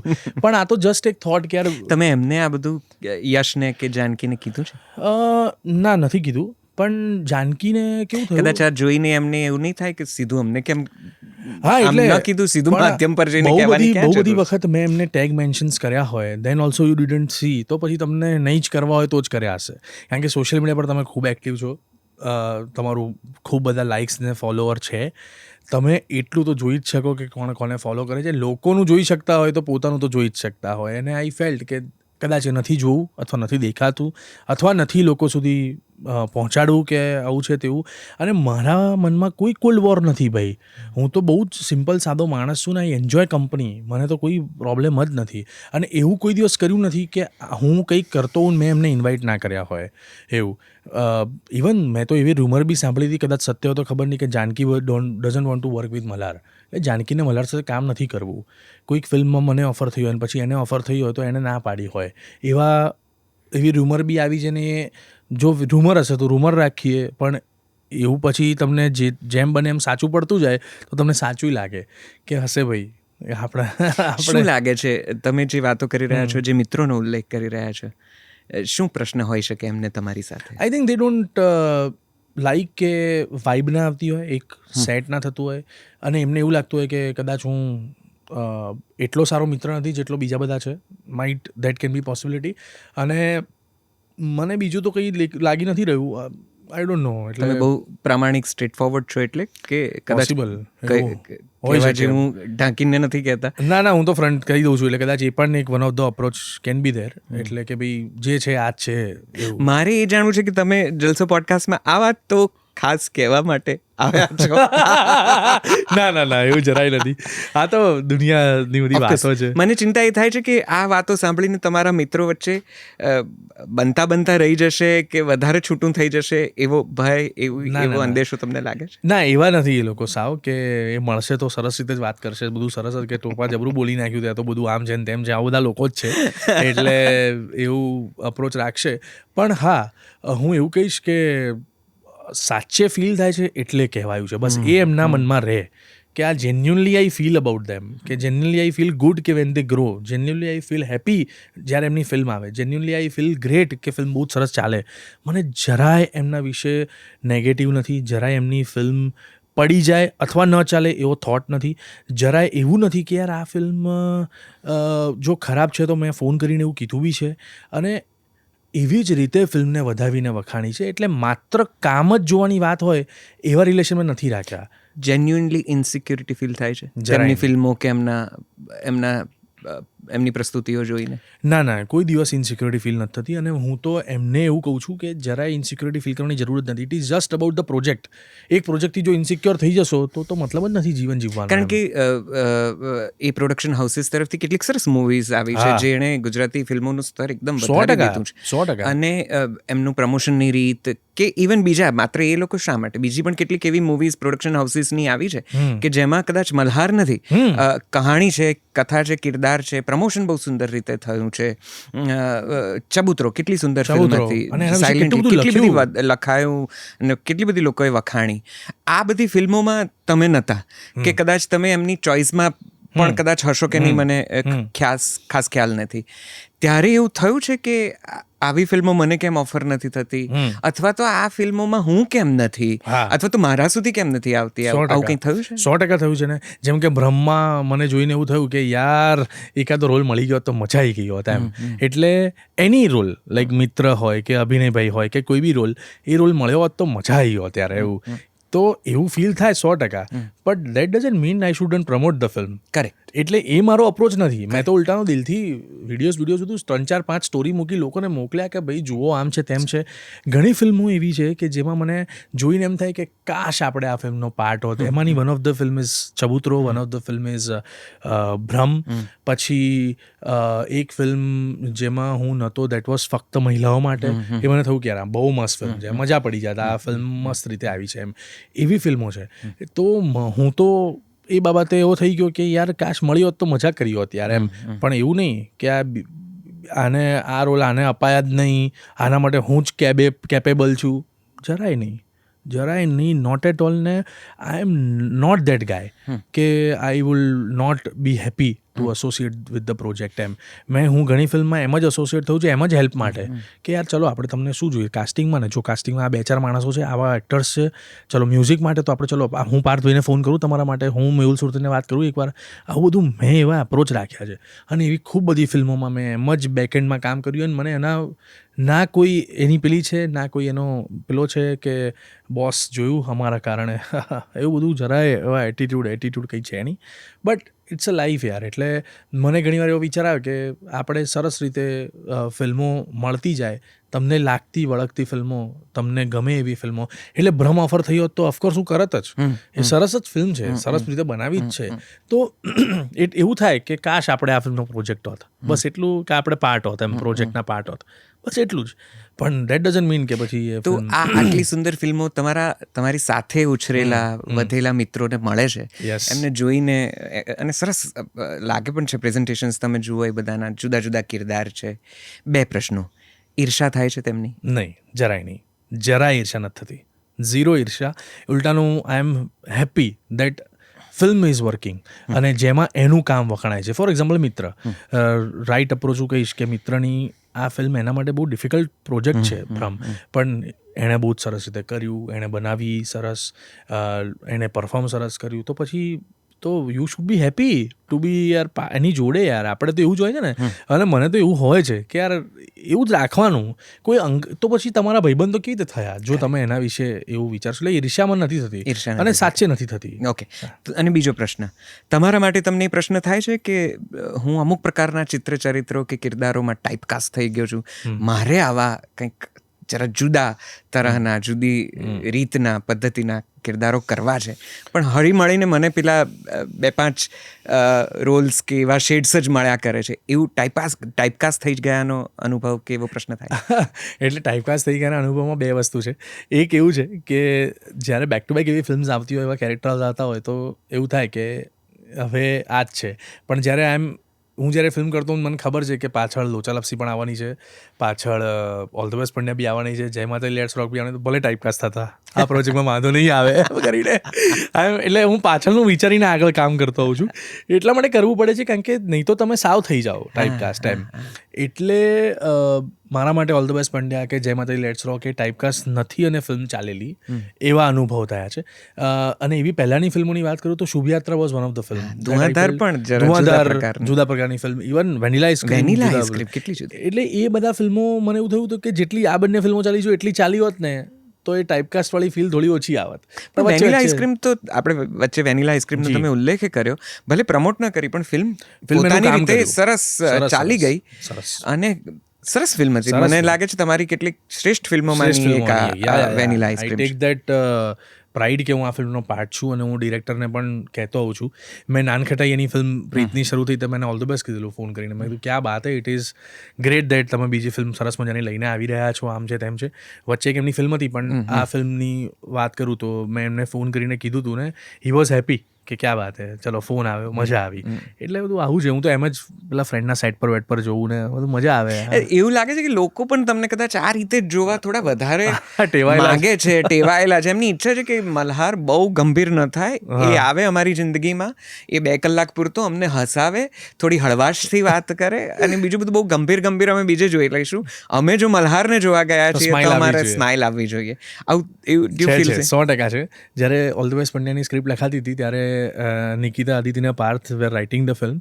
તો મેં કીધું ભાઈ જો, ગમે તેવો કોર્ટરૂમ ડ્રામા છે, ફર્સ્ટ હાફમાં મજા આવવી જોઈએ. એટલે ફર્સ્ટ હાફમાં, સેકન્ડ હાફમાં નહીં પ્રેમ કે. મેં કીધું second half is almost court ને જરા ડિસ્કશન ને, પણ આપણી એ પેલી જે રમતવાળી બેટિંગ છે ને એ થોડી રાખવી પડશે એમ મને એવું લાગે છે. એટલે કે ના એવું જ લખાયું છે, એવું જ મજા આવશે. પછી મેં જ્યારે વાંચતો હતો ને પ્રેમ, ત્યારે મને એમ થતું કે પ્રેમ ભાઈ યાર જોરદાર તમે આઈટમ લઈ આવ્યા છો, બધી અંદર વસ્તુઓ, કરામતો. ઇવન હું ને વેદીશ જ્યારે કોર્ટના સીનમાં એકબીજાની મસ્તીઓ કરતા હોય છે તો લોકો એ હસે છે. એટલે પેલું એક એલિમેન્ટ બી આવી જાય છે અને જુદું બી લાગે છે. સો એ બંને સાચવીને કરતા હોઈએ. તો કરિયરના આ વળાંકે ભલે આ અનહદ લોકપ્રિયતા છે, લોકો પસંદ બહુ કરે છે, પ્રેમ બહુ કરે છે, પણ ક્યાંય તમને તમારા કરિયરના ગ્રોથમાં અડચણરૂપ, અવરોધરૂપ લાગે છે? Not really. એવું કંઈ બહુ ખાસ નથી. બાકી એમ તો બધું બરાબર છે એમ. એટલે ફિલ્મના પ્રોજેક્ટ પ્રમાણે ઇફ યુ સિલેક્ટ તો તમને એનું ફ્યુચર નથી ખબર કે શું ચાલવાનું છે. તો આપણને એમ થાય કે જ્યારે શુક્રવાર આવે ત્યારે વિલ ડિસાઇડ એમ એવું વિચાર હોય છે. પણ આ બુધવાર ગુરુવાર બહુ ડેન્જર હોય છે. That is different story. જે પ્રોડક્શન હાઉસની તમે વાત કરી, શું થયું પછી તમે એમની લગભગ કદાચ બીજી કોઈ મૂવીઝમાં નથી? 3 એક્કા ખરી. 3 એક્કા ખરા. હા. હવે કંઈ કરી રહ્યા છો એમની સાથે? મેં તો એમને કીધું છે અને એમણે બી મને કીધું. વચ્ચે 1-2 ફિલ્મ આવી હતી, એમણે મને સંભળાવી હતી અને મને નહોતી બી ગમી. બટ કદાચ એ પણ વન ઓફ ધ રીઝન હોઈ શકે કે એવી ફિલ્મ ના ગમી. તો પછી એમને એવું લાગ્યું કે હું તમને એક સરસ કિસ્સો કહું. જો એમણે મને એક ફિલ્મ સંભળાવી, વૈશલભાઈએ મને ફિલ્મ સંભળાવી. એ ફિલ્મનો એક ડ્રાફ્ટ સંભળાયો. મને થયું કે કદાચ આમાં સુધારા વધારા થઈ શકે તો મજા આવે. બીજી વાર અમે સંભળાયું અને સાચે મજા ના આવી તો અમે લોકો બંને નીચે ગયા. મેં એમને કીધું મને સાચે મજા નથી આવી યાર. Genuinely if you offer me a film તો મને એવું લાગે છે આ ફિલ્મ એ નથી. અને within some time he already started another film with Yash ને ઓલરેડી ચાલુ કર્યો. એ વખતે હું એ વિચાર ના આવ્યો એવું મને બી વિચાર આવ્યો હતો કે તમે મને એક ફિલ્મ માટે અપ્રોચ કર્યો તો બીજી ફિલ્મ માટે એટલે તમને નડ્યું કે મેં આ ફિલ્મ ના પાડી એવું બી મને લાગ્યું. એટલે પછી આ તો કેવું છે, મિક્સ રિએક્શન છે. You have to accept the reality that you are not in the film એમ. અને પછી આપણે આગળ વધો. વન ઓફ ધ ઓડિશન કહી શકાય એમ કે you are not fit for this, go head એમ. એટલે એવું અપ્રોચ રાખીને જવા દીધું. You are not fit for this આવું ક્યારે તમને પ્રોડ્યુસર્સ કે ડિરેક્ટરને કહેવાની ઈચ્છા થાય છે? થાય છે બહુ થાય છે ભાઈ. પણ હું યાર હવે થોડો શાંત રહું કે ના આપણે ના પાડી દો ભાઈ. એમને 1-2 પ્રોજેક્ટ તમે મને કીધું ને કે તમે પ્રોડ્યુસર હો તો તમે શું કરો? મેં કીધું હું તો ના કરું. હું આ પિક્ચર ના કરું. જો હું પ્રોડ્યુસર હોઉં તો બીજાની વાત છે. એટલે મેં કીધું કે યાર આપણને ખબર પડી છે પણ આમને ક્યારે ખબર પડશે કે આ પિક્ચર નહીં વેળ પડે યાર એમ. કારણ કે ઘણી ખરાબ ફિલ્મ તમે સાંભળો ને ભાઈ તો તમને એવું થાય કે આ પિક્ચર હું નથી કરતો પણ કોક તો કરશે જ ને. કોક તો કરી જ લેવાનું છે આ ફિલ્મ. અને ફિલ્મ રિલીઝ બી થશે ને ત્યારે ધોવાશે ને શું થશે ભાઈ આ પિક્ચરનું એમ. એવી પિક્ચરો લોકો બનાવે બી છે. લોકો ખુશ છે પાછા એમના જીવનમાં કે તો યાર ફિલ્મ હમારી તો આ રહી હે. અલા ભાઈ આ પિક્ચર પધારી ભરી જશે દોસ્ત. યાર એ તો શું કરીએ યાર. હું અપ્રોચમાં પણ મને એવું થાય કે એ વખતે એવું થાય કે you are not fit for this film as a producer, as a maker. તો તમે કેટલીક ફિલ્મો તો એવી કરી છે. હા ઓફકોર્સ. કેમ કરી એ બધી ફિલ્મો? કેવી રીતે થઈ ગઈ? જો એ વખતે મજાની વાત એ છે કે આજ સોફા પર બેસીને આપણે એ ફિલ્મો વિશે સરસ વાતો કરી છે, પ્રમોટે કરી છે, કરવું પડે બધું કર્યું છે. તમે તમારા તરફથી અમને જે યોગ્ય લાગ્યું કે અમારા સુધી જે આવે. પણ ફિલ્મો તો નથી સારી. હા ફિલ્મો નહોતી સારી એવા અનુભવ થયા છે. અને ફિલ્મના પ્રીમિયર પછી હું થોડો આઉટ બી થઈ ગયેલો કે યાર આ પિક્ચર નથી સારી ને નહીં જ મેળ પડે. અને કેટલીક તો મિત્રોની ફિલ્મ હતી. હા. એટલે ઘણીવાર 2-3 વસ્તુ છે કે એ સમયે શું નીડ છે. કદાચ એ સમયે એક્ઝિક્યુશનમાં issue was one of the film જેમાં મને એવું લાગ્યું કે યાર આ પિક્ચર પેપર પર સારી છે, જેની રીમેક થઈ રહી છે એ સારી છે, જે પ્રોજેક્ટ પર ડિઝાઇન કરી રહ્યા છે એ વ્યવસ્થિત થઈ રહ્યું છે, તેમ છતાંય ફિલ્મ નથી સારી બની. હવે કેમ નહીં બની હોય એમ. બધું જ ઓકે હતું તો પણ નહીં થઈ. તો હવે તો એનો કોઈ ઉકેલ નથી. પણ એટ ધ ટાઈમ કાં તો મારે કંઈ ડિફરન્ટ કરવું હોય એવી નીડ હોય, કાં તો પૈસાની એક નીડ હોય, અને કાં તો તમારે તમારું માઇન્ડ રોટેટ કરવું હોય કે ચાલો એક કામ કરો હવે તમારી ફિલ્મ લગભગ 6-1 મહિને આવશે તો તમારી હવે ઓડિયન્સ માટે પણ એક કશુંક નવું લાવવાની જરૂર છે ને એ કદાચ આ પ્રોજેક્ટ હોઈ શકે. આવા બધા વિચારો સાથે પ્રોજેક્ટ કરતા હોઈએ છીએ. એટલે વી એક્સેપ્ટ ધ ફ્લોપ્સ ને we have to accept the reality કે ભાઈ આ તો ના ચાલે એમ. પણ પછી એના ઉપર મહેનત કરીને આગળ વધીએ અને પછી કંઈક નવું કરતા રહીએ. આવો બધો વિચારો હોય છે. 2 બહુ સુંદર ફિલ્મો તમારી જે મને તો ધુઆધારે બહુ ગમી હતી અને શુભયાત્રા મને ખૂબ ગમે છે. મને એવું લાગે છે કે એના વિશે ઘણી ઓછી વાતો થઈ છે. આપણે ફિલ્મ સરસ આવી, સુંદર રીતે એણે જે કંઈ પ્રદર્શન કર્યું, પણ એ ખૂબ સુંદર ફિલ્મ હતી. કેટલીક શ્રેષ્ઠ ફિલ્મોમાંની એક હું અંગત રીતે ગણું છું તમારી. અને મનીષ સૈની સાથે અત્યારે જય માતાજી, લેટ્સ રોક, આ 2 ફિલ્મોનો અનુભવ કેવો રહ્યો? બહુ જોરદાર. Manish Saini is a wonderful director, is a great maker. અને આપણને જે વિચારી રહ્યા છો એના કરતાં એ જે મનમાં જે વિચારો છે એ તોડીને એ કામ કરે છે કે તમે જે વિચારી રહ્યા છો એવું આ નથી normal, it is little different. એટલે એ અલગ મેકર છે, બહુ ફેન્ટાસ્ટિક મેકર છે. શુભયાત્રાનું પણ મેકિંગમાં મને ખૂબ મજા આવી હતી. જય માતાજીના મેકિંગમાં બી ખૂબ મજા આવી હતી. He is a very good director અને બહુ જ ક્લિયર માઇન્ડસેટવાળો માણસ છે કે ઉनको ये चाहिए ભાઈ, આ જોઈએ છે મારે અને આ થવું જોઈએ. ઘણીવાર આપણે નહીં કે આટલું લો પરફોર્મન્સ ચાલશે ને ભાઈ, કારણ કે લોકો લાઉડ જોવા ટેવાયેલા છે. પણ પછી અમે બેસીને એક સીન વાંચીએ કે સર મેં ऐसा कुछ करना चाहता हूँ, हाँ देखो ये पकड़ा आपने, अच्छा पकड़ा, ये करो अभी. તો આવું બધું કરીને ફિલ્મો બની અને સરસ રીતે અપ્રોચ કર્યા, સરસ વાતો કરી. એટલે બંને ફિલ્મોનો અનુભવ બહુ જ ગ્રેટ રહ્યો. પણ શુભયાત્રા ન ચાલી અથવા ઓછી ચાલી જેટલી ચાલવી જોઈએ તેના કરતાં, એનું મને થોડું દુઃખ થયું કે યાર આટલી તો સરસ ફિલ્મ હતી યાર, આમાં શું નહીં ચાલ્યું હોય, લોકોને શું નહીં ગમ્યું હોય, કે જય માતાજી એટલો હાઈપ ના થયો એ ફિલ્મનો એમ. તો કદાચ ઓડિયન્સે એ ફિલ્મને અલગ રીતે સ્વીકારી. તો ઓડિયન્સને શું જોઈએ છે? કારણ કે આપણે ત્યાં તો બધું મિક્સ ચાલી રહ્યું છે અત્યારે. કન્ફ્યુઝન સાહેબ, કંઈ મેળ નહીં પડે તમારો આમાં. આ પ્રશ્ન તમારો છે ને, તમને અટવાઈ જશો. If you are a maker, if you want to approach the film, તમે કોને લઈને શું કરો એ પ્રશ્નનો જવાબ તમારી પાસે નહીં હોય. કે તમારે મલ્હારને લઈને સિરિયસ ફિલ્મ કરવી છે, કે મિત્રને લઈને કોમેડી કરવી છે, કે યશને લઈને ફેમિલી ફિલ્મ કરવી છે, કે ડેની જીગર ટાઈપનો ઝોન કરવો છે, કે એક આર્જવને લઈને હેલ્લારો કરીએ, શું કરીએ, કે અલ્પના બુચને લઈને કે વંદનાબેનને લઈને ઉમરો બનાવીએ. બહુ જ કન્ફ્યુઝન છે. We are not sure what is working. It is just that કે જે ચાલે છે એ સાચે સારું કોન્ટેન્ટ હોય ને, અથવા લોકોએ સ્વીકાર્યું હોય તો જ ચાલે છે. બાકી એઝ અ મેકર બહુ ડિફિકલ્ટીઝ છે. શું બનાવવું, શું લઈને આવવું, લોકોને ગમશે નહીં ગમે, લોકો સ્વીકારશે નહીં સ્વીકારે, આ વસ્તુઓ અઘરી જ છે. એટલે કોઈ શ્યોર શોટ નથી. કોઈ શ્યોર શોટ નથી. શ્યોર શોટ એટલું જ છે કે જે કન્ટેન્ટ છે એમાં 100% જોઈએ છે. કોર્ટરૂમ ડ્રામાની ફીલ 100% જોઈએ છે. એમને મજા આવવી જોઈએ બધા જ સીનમાં, દરેક સીનમાં. ઓડિયન્સ દિલથી સ્વીકારે છે પ્રોજેક્ટને. ઇવન જય માતાજી લેટ્સ રોકનો છેલ્લો અડધો કલાક ઇટ ઇઝ વેરી ઇમોશનલ. તમે જુઓ ફિલ્મને તો તમને એમ થાય કે આંખમાંથી પાણી આવી જાય છેલ્લો અડધો કલાક. તો પણ લોકોએ સ્વીકારી, તો પણ લોકોએ જોઈ, પણ એમને જેન્યુઅનલી ફીલ થઈ ફિલ્મ, એટલા માટે લોકોએ એન્જોય. હા, કારણ કે હાહાકારે ચાલે છે, ઉંબરો પણ ચાલે છે, વેનીલા આઈસ્ક્રીમે ચાલે છે, ઓલ ધ બેસ્ટ બી ચાલે છે, બેસ્ટ પણ ચાલે છે, અને બધી જ પ્રકારનું અત્યારે ભ્રમ પણ સરસ કરી રહી છે જ્યારે આપણે આ ઇન્ટરવ્યુ રેકોર્ડ કરી રહ્યા છીએ અત્યારે. અને થ્રિલરનો એક આખો નવો ઝોન એક્સપ્લોર થઈ રહ્યો છે. હમણાં જ મેં નીરજભાઈને ફોન કર્યો કે cash on delivery was way ahead then the film. એટલે હવે જો એ ફિલ્મ તમે રિલીઝ કરો થોડી અલગ રીતે પ્રમોટ કરીને, ઇટ વિલ વર્ક નાઉ. તો આપણી ભાષાની ફિલ્મો અને ગુજરાતી ફિલ્મો વિશે અત્યારે ઇન જનરલ તમારું શું માનવું છે? How are you feeling? કયો આગળનો સમય કેવો જુઓ છે? સરસ વાર્તા, ફેમિલી ફિલ્મ અને લોકોને મજા આવે એવું એન્ટરટેનમેન્ટ, આ ત્રણ જ પટ્ટાઓ ઉપર મેકર્સ કામ કરે તો નહીં વાંધો આવે એવું મને લાગે છે. અને આવનારા સમયમાં જેટલા પણ લોકોની ફિલ્મો સાંભળી, વાંચી, જોઈ બધી છે એ બધી બહુ જોરદાર છે. આવનારા સમયમાં બધાના પ્રોજેક્ટ્સ બી બહુ સુંદર આવી રહ્યા છે. એટલે I will be very happy કે બધી ફિલ્મ સરસ રીતે ચાલી રહી છે અને everybody is approaching a different project. એટલે બહુ જ મજાની વાત છે કે મલ્હારની પણ નેક્સ્ટ ફિલ્મ શું છે એ અલગ જ હશે જય માતાજી કરતાં. કે આરોહીની ફોર એક્ઝામ્પલ તો મીઠડા મહેમાન કરતાં બહુ જ અલગ ફિલ્મ હશે, મિત્રની આના કરતાં અલગ હશે, યશની પેલા કરતાં અલગ હશે, આર્જવની આના કરતાં અલગ હશે. So everybody is working in a different zone, different બધા વિષયો વસ્તુ લઈને કામ કરી રહ્યા છે. એટલે મને એવું લાગે છે કે આવનારા સમયમાં મજા બહુ આવશે. It's a very healthy thing કે કોણ શું કરી રહ્યું છે એની બહુ જ રાહ લોકોને જોવાશે.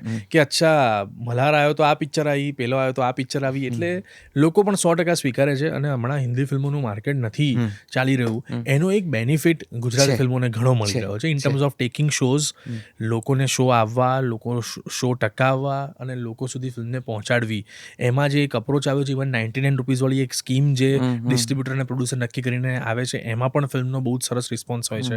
સો આવનારો સમય બહુ જ પોઝિટિવ, બહુ જ સારો અને બહુ જ અલગ રીતે લોકો રાહ જોઈ રહ્યા છે. ચેલેન્જિંગ તો તોય છે, કારણ કે ગુજરાતી ફિલ્મોને સિનેમાઘરોમાં ચલાવવી કે લાંબા સમય સુધી રોકી રાખવી એ પણ એક મોટો ટાસ્ક છે. બહુ મોટો ટાસ્ક છે. જેમ કે એન્ટરપ્રિન્યોર ફિલ્મ તમે જુઓ, ફિલ્મ ન ગમી મને, ન ચાલી કે સારી નથી બની, તો એવું લાગ્યું કે લોકો નહીં જ જોવે. એની સામે તમે ઇફ યુ સી બીજી કોઈ ફિલ્મ ચાલી છે તો એના તમને ખબર પડે કે આ ફિલ્મ કેમ ચાલી છે અને આ ફિલ્મ કેમ નથી ચાલી એવું. તો આ જેમ કે if you talk about Jamkudi તો એ સરપ્રાઈઝ પેકેજ છે કે એમની ચાલી ગઈ કે સરસ ચાલી ગઈ, God is great in that way, ચાલી ગઈ, ભગવાનની દયા છે એમ.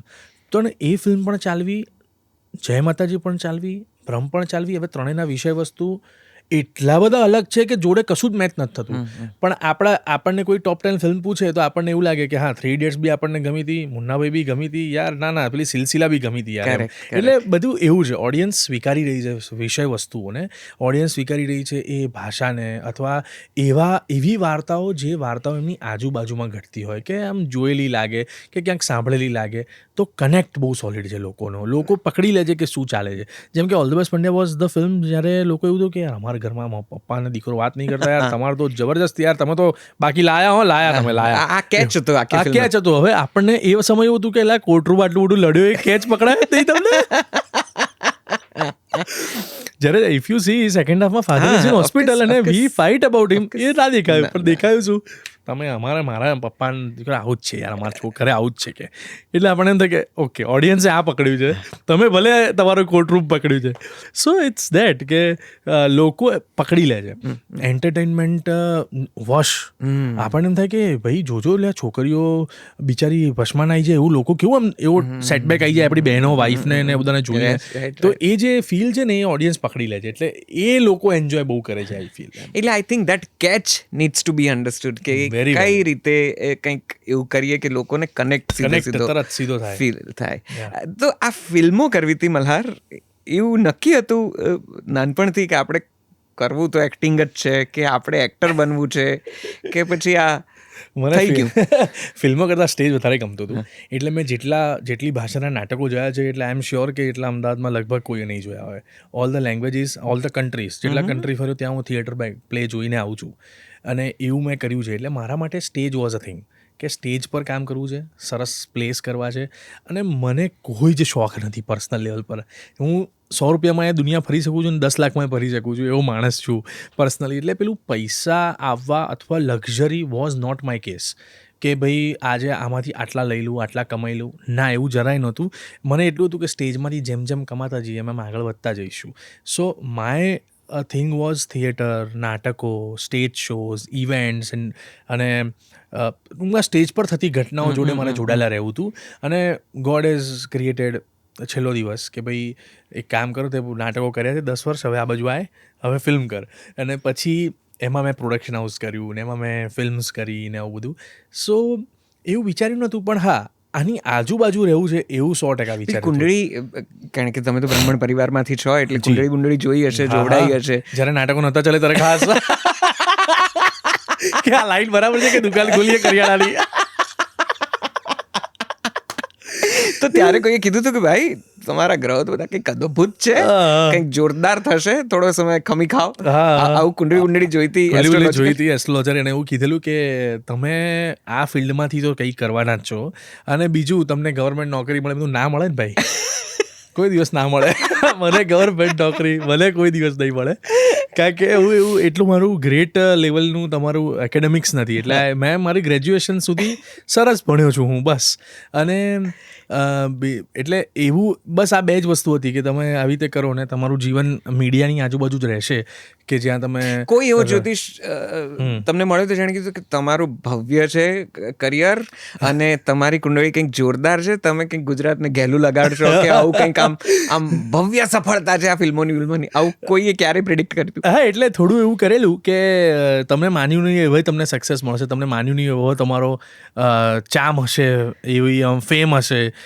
મેં કીધું યાર આપણે એક તો અહીંયા પ્લે ચાલતા નથી, હું અલગ વસ્તુમાં કહી રહ્યો છું. મેં પછી એવો બોલ લાગ્યો, મેં કીધું બરાબર છે, પણ ક્યારે કે ના તમારે થોડો ટાઈમ આપવાનો, એના ટાઈમે બધું થશે અને આમ તેમ ને એવું બધું. પણ એ સંઘર્ષનો પીરિયડ કેવો હતો? કારણ કે તમે સફળ થયા પછીના સંઘર્ષ વિશે તો આપણે વાત થઈ છે ને ઘણી જગ્યાએ, તમે કદાચ આ વાત કરીએ છીએ, પણ એ પહેલાના ફેઝ વિશે કદાચ લોકોને બહુ ઓછી ખબર છે. નાટકો તમે મુંબઈ કરતા હતા અને અહીંયા થોડું ઘણું કામ કર્યું, બધું બરોબર, પણ જરા વધારે વિગતે વાત કરો. ગ્રેજ્યુએશન પછી નાટકો કર્યા અને ફિલ્મો સુધી પહોંચ્યા, આ આખો ફેઝ કેટલો સ્ટ્રગલિંગ રહ્યો, શું થયું? હું છે ને 12th સુધી અહીંયા ભણ્યો અમદાવાદમાં. 12th પછી હું મુંબઈ ગયો. જ્યારે મેં FY SYT પર 3 વર્ષની કોલેજ હતી, એ 3 વર્ષ હું ભણ્યો મીડિયા સ્ટડીઝમાં ગ્રેજ્યુએશન. ઓકે. તો એમાં મેં એડવર્ટાઇઝિંગ લીધેલું. એટલે મને માર્કેટિંગ એડવર્ટાઇઝિંગ પણ બહુ ગમે છે. એટલે પર્સનલ લેવલ પર કે પોસ્ટર આવું બનાવીએ ને એવું. એટલે મને એ વખતે પણ હું બહુ જ બધું એવું કામ કરતો હતો કે નાટક કરતા હોઈએ તો SYથી મેં થિયેટર સ્ટાર્ટ કર્યું. અને એમાં કોલેજનું નાટક હોય, પછી INT હોય, પછી ઇપ્ટા કરીને કોમ્પિટિશન થાય છે, એવા બધાને ઇન બિટવીન 2 વર્ષ નીકળી ગયા અને મારું ગ્રેજ્યુએશન પતી ગયું. હવે જે મેઇન ટાસ્ક હતો ને, કાં તો મારે માસ્ટર્સ કરીને જોબ કરવી પડે અને કાં તો ઇન્ટર્ન તરીકે થોડા વર્ષો આપવા પડે કોઈ એડવર્ટાઇઝિંગ એજન્સીમાં મોટીની. એ વખતે એડવર્ટાઇઝિંગનો જમાનો નેક્સ્ટ લેવલ હતો. 2010થી 15 એટલે 9-10માં હું ત્યાં ગયો ત્યારથી લઈને બહુ જબરજસ્ત લેવલ પર બધી, અને એટલું બધું ગજબ કામ થતું એડવર્ટાઇઝિંગ પર. એટલે મને એમ થયું કે કદાચ આ લાઈફ આપણી છે. અને બીજો મારો ફૂડ અને કોફી વોઝ માય હોબી. એટલે કોઈ કેફેમાં ઇન્ટર્ન થઈને લાંબા સમય સુધી હું ત્યાં કરું, આવા બધા મારા મગજમાં ફેસ ચાલતો હતો. પણ ઇન બિટવીન મને થિયેટરમાં એક નાટક મળ્યું ને મેં નાટક લીધું અને બહુ જ સરસ રહ્યું. ઇન ટર્મ્સ ઓફ રિહર્સલ બહુ જ સરસ રહ્યું, બહુ જ સરસ ડિરેક્ટર મનોજ શાહ. અને મેં કીધું યાર આ નાટક હવે લોકો સુધી પહોંચે તો મજા પડશે. અને 14-15 શો પછી વાઇન્ડ અપ થઈ ગયું. મેં કીધું એક તો માંડ રોલ મળ્યો છે, સારો રોલ મળ્યો છે, મેળ પડતો નથી. મેં કીધું આ લોકો સુધી પહોંચીશું કઈ રીતે કે આપણે આ કરવું છે જીવનમાં એમ. પછી સૌમ્ય જોશીનું નાટક કર્યું અમે બધા સાથે, દુનિયા લઈએ માથે, જે અત્યારે પાડાની પોળ ચાલે છે. At that time it was a full length play. અચ્છા. જેમાં હું ને પ્રતિક ગાંધી 2 જણા રોલ કરતા હતા. બંને જણા એ 7 કેરેક્ટર ને હું 5 કેરેક્ટર. એવું પ્લે હતું ને. જીજ્ઞાબેન ને અમેરિકા જવું છે ને આખી આ વાર્તા હતી એમ. અને એ નાટકે પહેલો શો થયો, બૂમા બૂમ, વોટ અ પ્લે. અને 29 શો પછી અટવાયા. મેં કીધું સાહેબ આ તો નહીં મળે પડતો, લોકોને ખબર નહીં કંઈ અલગ ગમી રહ્યું છે, શું ગમી રહ્યું છે એમ તેમ. તો કે યાર પછીથી એ બી 35-36 શોમાં નાટક વાઇન્ડ અપ થઈ ગયું. એટલે હું પાછો આમાં દોરમાં આવ્યો. પણ એટલું નક્કી હતું કે યાર મારું કામ લોકો સુધી પહોંચી રહ્યું છે. એટલે કોઈ જો નાટક જોવા આવ્યું હોય અને એ કે યાર મસ્ત કામ કર્યું હો બેટા, તે જોરદાર કામ કર્યું છે, એટલે આપણને એમ થાય તો પણ લે લો ને તમારા નાટકમાં લો ને યાર. ખાલી વખાણ કરો છો યાર, લેતા નહીં તમારા નાટકમાં, એવું થઈ જતું હતું એ વખતે. પણ એ કીધું કારણ કે એ ફેસ બહુ ડિફિકલ્ટ હોય છે. અને સ્ટ્રગલ જ હોય છે. જ્યારે તમને કામ નથી મળતું ત્યાં સુધી બધું એવો લોચો જ હોય છે. પણ તમને કહું, જે સૌથી શોકિંગ દિવસ હતા ને, દેટ વોઝ અ પ્લે મહારાજ, જેના પરથી આ મહારાજ ફિલ્મ બની. એમાં જુનેદવાળો રોલ હું કરતો હતો ઓરિજિનલ પ્લેમાં. અને જે જયદીપ હાલાવતે રોલ કર્યો છે તે રોલ કરતા હતા અભય હરપળે. તો એને રાઇટિંગ ક્રેડિટમાં બી સ્નેહાબેન ને વિપુલ સરનું જ નામ છે. તો એ જ્યારે હું નાટકો કરતો હતો ત્યારે બહુ ગજબ રિહર્સલ્સ થયા. સૌરભ શાહે મહેનત કરી અમારી પાછળ ને 78 ડેઝ રિહર્સલ ચાલ્યા. અને 78 days without income, you are just going for the rehearsals. ટ્રેનમાં બેઠા રિહર્સલ કર્યા, ટ્રેનમાં બેઠા રિહર્સલ કર્યા, ટ્રેનમાં બેઠા રિહર્સલ કર્યા. એટલે આવું થયું. એટલે મને એમ થયું કે પહેલા શોમાં તો બૂમ પડી જવાની ભાઈ, આ નાટકે તો ચાબુક થઈ જશે લોકોને. અને પહેલા શોમાં સ્ટેન્ડિંગ ઓવેશન આવ્યું. એટલે મેં કીધું ક્યાં વાત હે. બીજા શોમાં સ્ટેન્ડિંગ ઓવેશન આવ્યું. પછી ત્રીજા શોમાં ખબર પડી કે તમારા નાટકનો વિરોધ થઈ રહ્યો છે. મેં કીધું હે, આટલું મેઇન રોલ કરીએ નાટકમાં વિરોધ કેમ થઈ રહ્યો છે? પછી એણે કીધું કે આવું બધું છે, આમ તેમ કુરિવાજોની વાતો નહીં કરવાની, આવું બધું. બધું ઓકે. એટલે પછી પેટર્ન ચેન્જ થઈ કે હું અમે કોસ્ચ્યુમમાં તૈયાર થઈને આવીએ, કર્ટન ખુલે, પછી હું અનાઉન્સમેન્ટ કરવા જાઉં કે નમસ્કાર, આજનું નાટક આમ છે, આ નાટકને અલગ રીતે બનાવવામાં આવ્યું છે, આ નાટક અલગ રીતે બન્યું છે, તમારા સુધી અપ્રોચ પહોંચ્યો છે, તમે નાટકો જોવા આવ્યો, તમને નારાજ નહીં કરીએ. અને આ નાટકમાં કુરિવાજોની વાર્તા છે, એ કાલ્પનિક નથી, એક પુસ્તક પર આધારિત છે, 1861ની આ વાર્તા. આવું બધું મારે પ્રવચન આપવાનું. એના પછી કર્ટન ખુલે ને પછી નાટક શરૂ થાય. અને પછી લોકો નાટક ગુસે. તમે માનશો નહીં, 31 શોમાં નાટક બંધ થઈ ગયું. આટલું સારું નાટક, આટલી બૂમાબૂમ થયેલી નાટકમાં. અને મેં કીધું યાર આપણું કશું ચાલી જ નથી રહ્યું. અને મહારાજ નાટક એવું હતું કે જેનાથી turning point of N actor.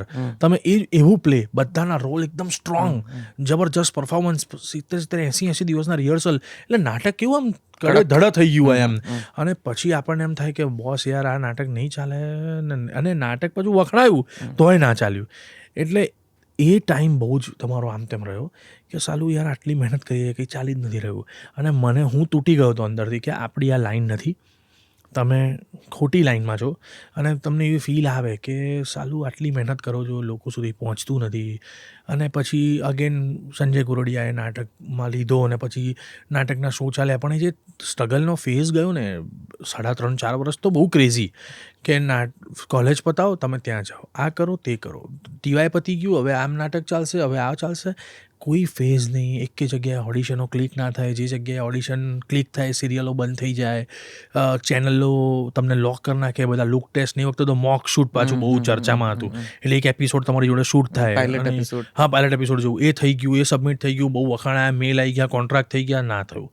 એટલે હું અંદરથી એમ થઈ ગયો કે યાર એક મિનિટ, આ ખોટી જગ્યાએ તમે કરી રહ્યા છો. Can I go back to Ahmedabad again અને work somewhere else, or else.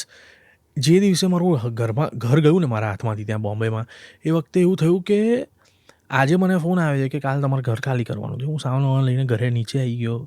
મેં કીધું યાર આપણી જોડે કંઈ જ નથી, ના કોઈ ઓળખે છે, ના કોઈ એવા રિલેશન છે કે કોઈને ફોન કરીને કહીએ કે ભાઈ તમારી જોડે ઘર નથી, તમારી જોડે કંઈ નથી. એને એ સમયે મારો ભાઈબંધ પૌરવ શાહ, એને મેં ફોન કર્યો. મેં કીધું દોસ્ત તું ક્યાં છું, એવું તું કઈ જગ્યાએ છું અત્યારે હાલ? મને કહે કે હું તો પાર્લા આવ્યો છું. કેમ શું થયું? મેં કીધું તું કાંદીવલી આવી શકતો હોય તો આવી પરિસ્થિતિ છે કે મારે હાથમાં ઘર નથી અને મારે હવે એવી પરિસ્થિતિ આવી છે કે હાલ જવાશે નહીં, કારણ કે 2-3 નાટકના કમિટમેન્ટો કરી નાખ્યા છે. એટલે હું હાલ ગુજરાતમાં બેસીને જનરલ કોચમાં જઈને અમદાવાદ જતો રહું, એ સ્ટોરી હમણાં નથી થાય એવી. એવું નહીં તો એવા બહુ લોકો હતા કે જ્યારે હું મુંબઈ ગયો ત્યારે 27-40 લોકો મુંબઈ આવ્યા હતા. અમદાવાદના અને બરોડાના ભેગા થઈને 40 લોકો બોમ્બેમાં આવ્યા હતા. એમાંથી ખાલી 3 જ લોકો મુંબઈમાં ટક્યા હતા એ દરમિયાનમાં. બાકી 35-40 લોકો તો ઘરે જતા રહેલા કે ભાઈ નથી મેળ પડતો ને નથી થતું જીવનમાં ને કામ નથી મળતું ને. પણ હું સ્ટ્રગલને બહુ દિલથી મેં સ્વીકારી કે મારી ગઈ દુનિયા યાર, આપણે લગે રહો બોસ. અને એ જે ઘર ગયું એના પછી મેં પોરોને ફોન કર્યો. અમે લોકો એ ઘરમાં શિફ્ટ થયા ને એ ઘર તમે જુઓ ને એકદમ અવાવરું, એકદમ આમ 15 વર્ષથી બંધ પડેલું ઘર.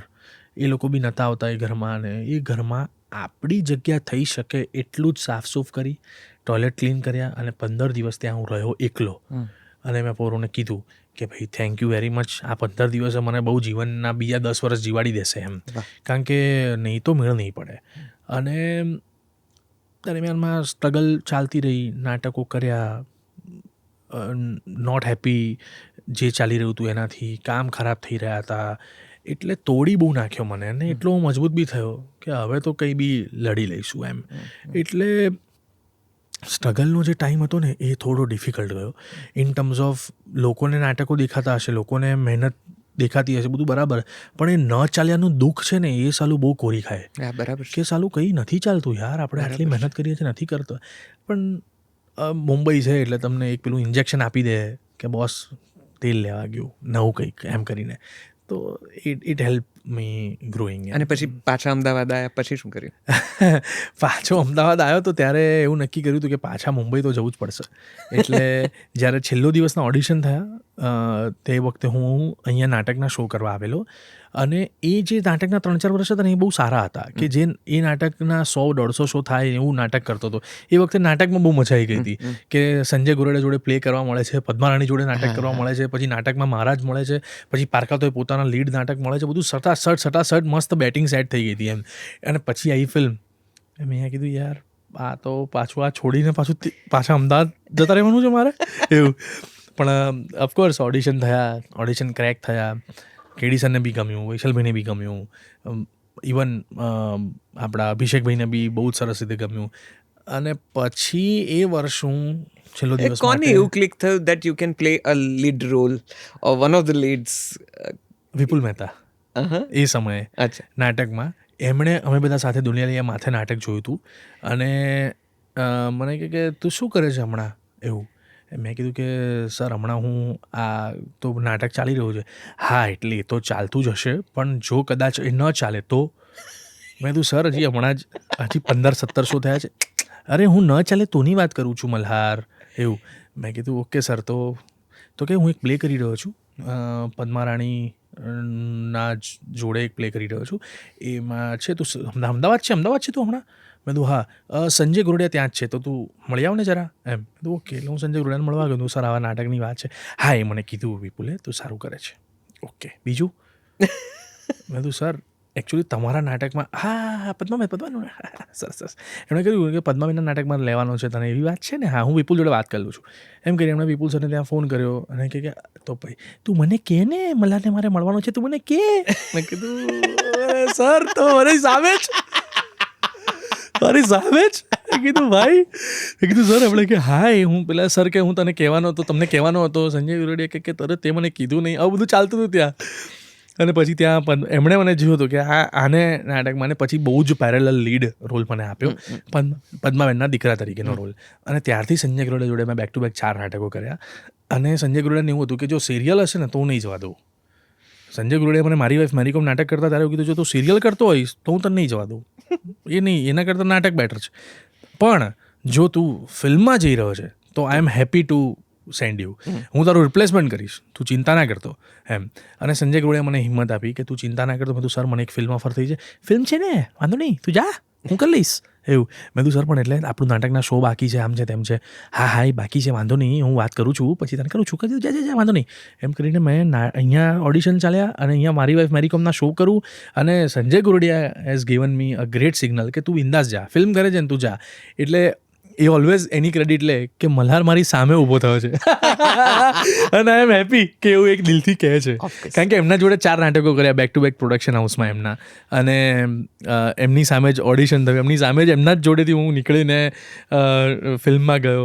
So it was a great Mumbai રહ્યા ત્યારે તમારા સમય વખતે તો પેલી ડેલી સોપ્સનો પણ ખાસો મહિમા હતો. જબરજસ્ત. તો તમે ક્યાંય ઓડિશન આપ્યા અને ના થયા ને ક્લિક. ઓડિશન આપ્યા તમે સમજો, તમે ઓડિશન આપવા માટે તો બહુ લાઈન હોય છે યાર સાહેબ. તમે તો બહારથી એક જણ એક કાળા કલરનો માણસ આવે ને એવું કે એટલે શું પણ સાહેબ 1 કલાકથી લાઈનમાં ઊભા છીએ જ્યાં ક્યાંક અરે નહીં ઉગા રે છોટા લગ રહા હે તું, ઠીક હે ઇસકો નોટ ફિટ મેં ડાલો. એમ કે એટલા નોર્મલી એ લોકોને ખબર જ નથી કે અમારું જીવન ક્યાં અટક્યું છે અને એ લોકો શું કામ કરે આપણી ચિંતા એમ. પણ ફિલ્મ સિરિયલનો અનુભવ મને પેલો બહુ થયો કે નાના નાના કેરેક્ટર 5-5 દિવસના બહુ મળ્યા. જેમાં ગુલાબો કરીને એક ટ્રેક હતો તારક મહેતામાં, એનામાં હું જેઠાલાલના ભાઈબંધનો રોલ કરતો હતો. પછી બીજો એક ટ્રેક હતો સુખ બાય ચાન્સ, હેડ્સ ઓફની સિરિયલ હતી, એમાં હું પિઝા ડિલિવરી બોયનો રોલ 3 દિવસનો હતો. તો આવું બધું મેં કટકે કર્યું છે. પણ આપણને કોઈ લીડમાં લે અથવા એટલીસ્ટ 15 દિવસ મહિનાનું શૂટિંગ હોય એવા કોઈ કેરેક્ટરમાં સિલેક્ટ થયો હોવ તો આ લોકોએ એ વખતે જેણે તમારી સાથે ઓછું કામ કર્યું કે રિજેક્ટ કર્યા કે એમ જસ્ટ કે okay one of the actors is there એવું કંઈક જોયું. એ આજે જ્યારે તમારી ફિલ્મોને જુએ છે કે તમને as a superstar of Gujarati film industry તરીકે જુએ છે, ડુ ગેટ ધેર કોલ્સ, એમના મેસેજીસ આવે છે મુંબઈના ધરખમ અનુભવી કલાકારો, ગુજરાતી કલાકારો જેણે એ વખતે તમને કહા તું મલ્હાર છે ઓળખીએ છીએ અને હવે મલ્હાર છે તું. આ જે વાતોનો કોઈ ફેર, કોઈ અનુભવ, જોરદાર અનુભવ. એટલે જેડીભાઈ જેમ કે હેડ્સ ઓફ પ્રોડક્શનના હેડ છે, એમનું જ છે હેડ્સ ઓફ પ્રોડક્શન. તો એ હવે ફિલ્મના પ્રીમિયરમાં આવે ત્યારે અમને યાદ કરતો તો બહુ ખુશ હોય. બહુ મજાનું વ્યક્તિત્વ છે અને એવા બધા જ લોકો. પણ બધાએ બહુ અપ્રોચ એ વખતે પણ બહુ સુંદર રાખ્યા હતા, અત્યારે પણ બહુ જ અદ્ભુત રાખ્યા છે.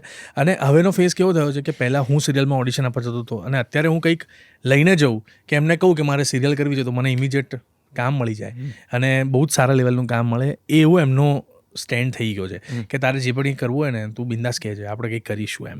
મુંબઈથી તો બોલિવૂડ ઘણું નજીક છે. બોલિવૂડ નજીક છે. Did you try there at that time? અને હવે પેલી મેં 2 પ્રોજેક્ટ કર્યા. મજામાં નામની એક ફિલ્મ કરી અને સ્કૂપ નામની સિરીઝમાં નાનો રોલ કર્યો. તો કરિશ્મા તન્નાના ઓપોઝિટ. યસ. તો મજામાં વોઝ અ થિંગ કે ભાઈ એવું કર્યું. અને જી કરદા કરીને એક પ્રોજેક્ટ હતો, એ બી મેં કર્યો. પણ એવું કંઈ બહુ લાંબુ મળ્યું એવું નહીં. પણ છે ને 2-3 વસ્તુઓનું ડિસ્કશન હતું. એ વખતે મારું હિન્દી હજી પણ થોડું આઘું પાછું થઈ જાય છે હિન્દી. પણ એ વખતે એવું થતું હતું કે એ લોકોને એવું લાગતું હતું કે આઈ એમ સો મચ ઓફ ગુજરાતી, મારામાં એટલું બધું ગુજરાતીપણું છે અથવા બોલચાલની ભાષામાં કે હિન્દી કદાચ ડિફિકલ્ટ પડશે. તો એવા અમુક વસ્તુઓ ક્રેક ના થઈ, અમુક વસ્તુઓનું અપ્રોચ ના થયું, અમુક વસ્તુઓ આગળ જ ના વધી, અમુક વસ્તુઓમાં 3-3, 4-4 મહિના મને એમ કીધું કે હમણાં આવશે કંઈ હજી સુધી આવ્યું જ નહીં. એવા બધા બહુ થયા. અને જી કરદા વોઝ અ પ્રોજેક્ટ જ્યાં મારું નાનું એક ઓડિશન થયું અને અરુણિમા શર્મા ડિરેક્ટર હતા, હું ને સંવેદના સાવકુલા કપલ તરીકે હતા. જી કરતા સિરીઝ એમેઝોન પર છે. તો એ વખતે બેઠા બેઠા વાતો કરતા હતા ને ડિરેક્ટરે કીધું કે ये मुझे बहुत अच्छा लग रहा है, कैरेक्टर गुजराती है तो आई फील ग्रेट. મેં કીધું યાર ગુજરાતી છું અને ત્યાં બી ગુજરાતી જ છે, હું સમજી ગયો કે તમે ગુજરાતી તરીકે જ લઈ રહ્યા છો, મને વાંધો નથી. કે નહીં वो अच्छा लग रहा है आपको, कोई और गुजराती अगर हिंदी बोलेगा तो उससे अच्छा आप बोल रहे हो तो मुझे बहुत मजा आ रहा है. મેં કીધું આ લોકોને ખબર પડે છે કે આ લોકો શું કરી રહ્યા છે? શું કરી રહ્યા છે? એટલે વાંધો નહીં, પણ ગુજરાતી કેરેક્ટર હતું અને હિન્દી બોલે છે તો એ રીતે એટલે એ થોડી આમ અસમંજસ અને અવઢવોમાં જીવન રહેવાનું છે એમ, પણ ચાલ્યા કરવાનું આ તો બધું. તો ફિલ્મોમાં હવે અપ્રોચ કરો છો સામેથી કે ત્યાંથી કોઈ આવે છે? જેમ કે સાઉથ ઇન્ડિયાની મૂવીઝ અત્યારે જે રીતે ચાલી રહી છે, તો entire Bollywood is looking there, કે હા, looking at the south Indian artist and films and production houses. તમને ગુજરાતી ફિલ્મ ઇન્ડસ્ટ્રીના રિપ્રેઝેન્ટેટિવ તરીકે જુદી જુદી ઓફર્સ થતી હોય, કંઈક નવા પ્રોજેક્ટ્સ મળતા હોય બોલિવૂડમાંથી, એવું કંઈ થાય છે? ના, નોટ રિયલી. હા, એટલું બધું અપ્રોચ બહુ જ સરસ રીતે નથી થયું. વાતોચીતો થઈ હોય ને થોડી ઘણી આમ ઘટનાઓ સેટ થઈ હોય એટલું ખરું, પણ બહુ જ આમ ફોકસ્ડ ફિલ્મ્સ મળે એવું કંઈ પ્રોજેક્ટ મળે એટલું બધો સ્ટ્રોંગ અપ્રોચ નથી રહ્યો એમ. મુંબઈ શહેરમાં ગુજરાતી ફિલ્મોને કઈ રીતે જોવાય છે? તમને કેવો અનુભવ છે ત્યાં અને અત્યારના દોરને? અત્યારે વધારે સારો છે. પહેલાં અટવાઈ જતા હતા અમે કે આ ફિલ્મ લોકો સુધી પહોંચી છે કે નથી પહોંચી, ભાઈ મુંબઈમાં શો મળ્યા છે કે નથી મળ્યા એમ. પણ હવે તો મુંબઈમાં ગુજરાતી ફિલ્મો જે જોવાય છે ને સાહેબ, તમને એમ થાય કે મુંબઈથી પાછા જ નથી આવું. You feel like Rajkot, Ahmedabad, Surat બધું એક જ જગ્યાએ. અદ્ભુત રિસ્પોન્સ છે ગુજરાતી ફિલ્મોનો મુંબઈમાં, અને ટિકિટના પ્રાઇસમાં 200 રૂપિયાનો ફરક કહું છું, ફરક. એટલે ઓલ ધ બેસ્ટ પંડ્યાને જય માતાજી લેટ્સ રોકનો મેં એક સ્ક્રીનશોટ લીધેલો, જેમાં એક સીટ 1030 રૂપિયાની હતી અને એક સીટ હતી 550ની. આ બે જ આખા થિયેટરની જે પેલી હોય 200 સીટ હશે તો આ બેમાં વહેંચાયેલી હતી. 1030 ને 550, પેલેડિયમ મોલ, ફિનિક્સ મોલ, ફૂલ હાઉસ ફૂલ શો. એટલે મેં કીધું યાર લોકો તો 1000 રૂપિયાની ટિકિટ ખર્ચીને ગુજરાતી પિક્ચર જોવે છે યાર, સોલિડ કહેવાય આ તો. એટલે મેં કીધું યાર આ તો બધું જબરજસ્ત છે. પણ પહેલાં કરતાં અત્યારનો રિસ્પોન્સ અતિશય સારો છે, અતિશય સારો છે. અને ત્યાં અત્યારે બિચારા નાટકવાળાને થોડી ડિફિકલ્ટીઝ આવી ગઈ છે, બિકોઝ બધા જ પ્લે નથી ચાલી રહ્યા જે પહેલાં ચાલી જતા હતા. હવે બધું ડિફિકલ્ટ, એ સમય બદલાઈ ગયો છે, એ સમય બહુ બદલાઈ ગયો છે. એટલે I don't know what the time is, પણ એવરીબડી ઇઝ ટ્રાઇંગ બેસ્ટ ત્યાં નાટકો માટે. તો એ ઓડિયન્સ ધીમે ધીમે ઓછું થતું હોય એવું ફીલ આવે. કલાકારોને અહીંયા આવવું છે ને ખૂબ કામ કરવું છે, 100% કરવું છે. લોકો કહે પણ છે એવું સામેથી અને દિલથી કહે છે કે કંઈક જોરદાર કરીએ આપણે, એવું બી એક અપ્રોચ રહ્યો છે એમ. અને ત્યાં બી સોલિડ એક્ટર્સ છે બધા, એટલા બધા લોકો એક્ટિવ છે કે આમ મજા પડી જાય એમ. અહીંયા બી છે રાધર, પણ આ તો મુંબઈની સ્પેશિયલ વાત છે એટલે આપણને એમ થાય કે ત્યાંના કલાકારોને બી અહીંયા કામ કરવું છે એમ. ઓફકોર્સ. અને આ સમય દરમિયાન મને યાદ છે તમે એક વખત આપણે મળ્યા હતા, આ વાત આપણે ઘણી વાર થઈ ચૂકી છે, પણ હું અત્યારે જરા જુદી રીતે પૂછું છું. હું રેડ એફએમમાં હતો પ્રોગ્રામિંગ હેડ તરીકે, ને તમે કોઈક એક ગીત લઈને આવ્યા હતા જે તમે લખ્યું હતું ને કમ્પોઝ કર્યું હતું. રાઈટ. કવિને, ગીતકારને, સ્વરકાર તરીકે તમે આવ્યા હતા, અને અમારી પેલી કેટલીક મર્યાદામાં એ થઈ નહોતું શક્યું. પણ મારે હવે એ પૂછવું છે, હજી એ સાઈડ સ્ટીલ એક્ટિવ?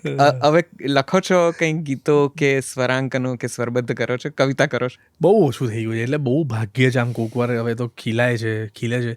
અને કોવિડમાં મને એવું થતું હતું કે આમ લખી નાખું, તેમ લખી નાખું, પણ યાર એવું કંઈ બહુ થયું નહીં. ખબર નહીં એ લાઈન મારી ચાલુ હતી ને ક્યારે બંધ થઈ ગઈ મને નથી ખબર.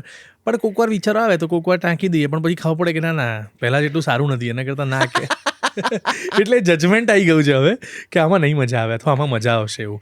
પણ ઘણા બધા છે અમદાવાદમાં, હું વાત કરું તો એટલે પૌરવ છે, હિરેન છે, મારા ફ્રેન્ડ્સ, એમને હું મારી કવિતા કહેતો હતો. અને મિત્ર એ પણ બહુ સાહિત્યનો બહુ શોખીન છે, અને આર્જવ. તો આ બધાને હું મારી કવિતાઓ વિશેની વાતો કરતો હતો એમ, કે આવું લખેલું છે, આવું ક્યાંક છે, આવું બધું એમ. સો પણ I think I want to go back two that life. મને મજા આવતી હતી, એટલે આઈ થિંક હવે I will think something. Rains શરૂ થયા છે તો વરસાદી માહોલને માણતા કોફીની ચુસ્કીઓ સાથે કંઈક લખશું. તમે સોલો ટ્રાવેલિંગ બહુ કરો છો, તમારા ટ્રાવેલના એક્સપિરિયન્સીસ વિશે વાત કર્યા સિવાય આ પોડકાસ્ટ કદાચ ભલે લાંબો થાય તો લાંબો પણ અધૂરો કહેવાય.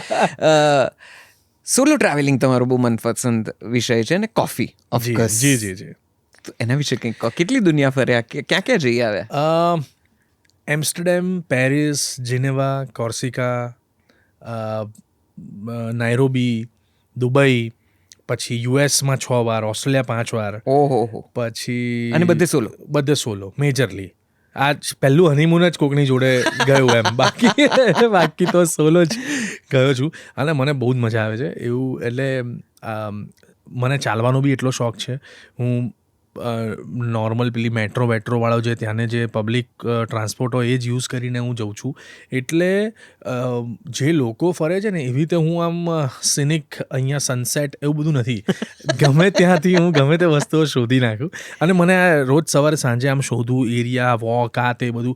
હું તો એવા ટાઈમે ફરતો ત્યાં મેપે નહોતા ચાલતા, એવા ટાઈમે બી હું ફરતો હતો. એટલે બધું બહુ જોરદાર જગ્યાઓએ ફર્યો છું, નાની જગ્યાઓએ મને. અને જેટલા કન્ટ્રી ફર્યો, જેટલા સિટી ફર્યો, ત્યાંની કોફીસ ટ્રાય કરવા, ત્યાંના કેફેસ ટ્રાય કરવા, અથવા કોફી ઘરે લઈ આવી, આવા પ્રયત્નો બી મેં બહુ જ કર્યા છે અને ખૂબ ફર્યો છું.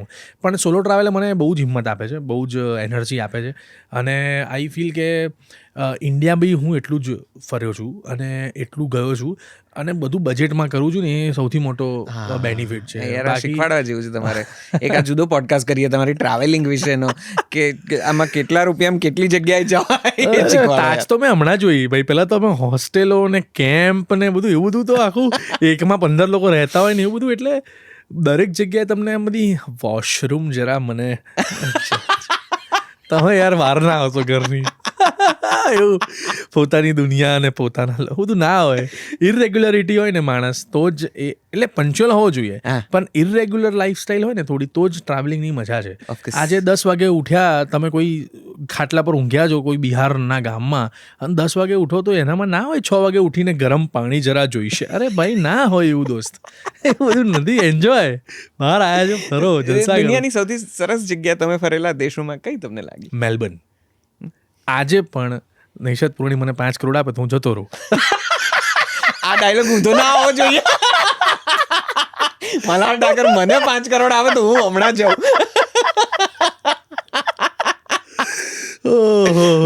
ના, પણ Melbourne is a great city, superb city છે. લોકોની વાઇબ એટલી અમેઝિંગ છે, લોકો અદ્ભુત છે. ઓસ્ટ્રેલિયા મને બહુ ગમ્યું. અને ઇન્ડિયાની વાત કરું તો નગ્ગર નામનું ગામ છે હિમાચલમાં. એટલું નાનું છે અને બધું હિલ પર છે, એકદમ આમ જ છે. તો એ મને 2 જગ્યાઓ જે બહુ લાગી. પણ આઉટ ઓફ ઇન્ડિયાની જો વાત કરું તો મેલબર્ન ઇઝ અ સિટી. પેલું what happens in Corsica stays in Corsica, ત્યાં બી ગયો છું હું. એવો અનુભવ થયો ત્યાં મેલબર્નમાં? કોર્સિકામાં? કોર્સિકાનો અનુભવ તો કહીશ એટલે બહુ હસવું આવશે. હું પ્યોર વેજીટેરિયન, એગ્સ બી નથી ખાતો, રાઈટ? તો હવે કોર્સિકા છે ને આખું બીચ અને હિલી હોમ્સની વચ્ચે ટકેલું આઇલેન્ડ છે.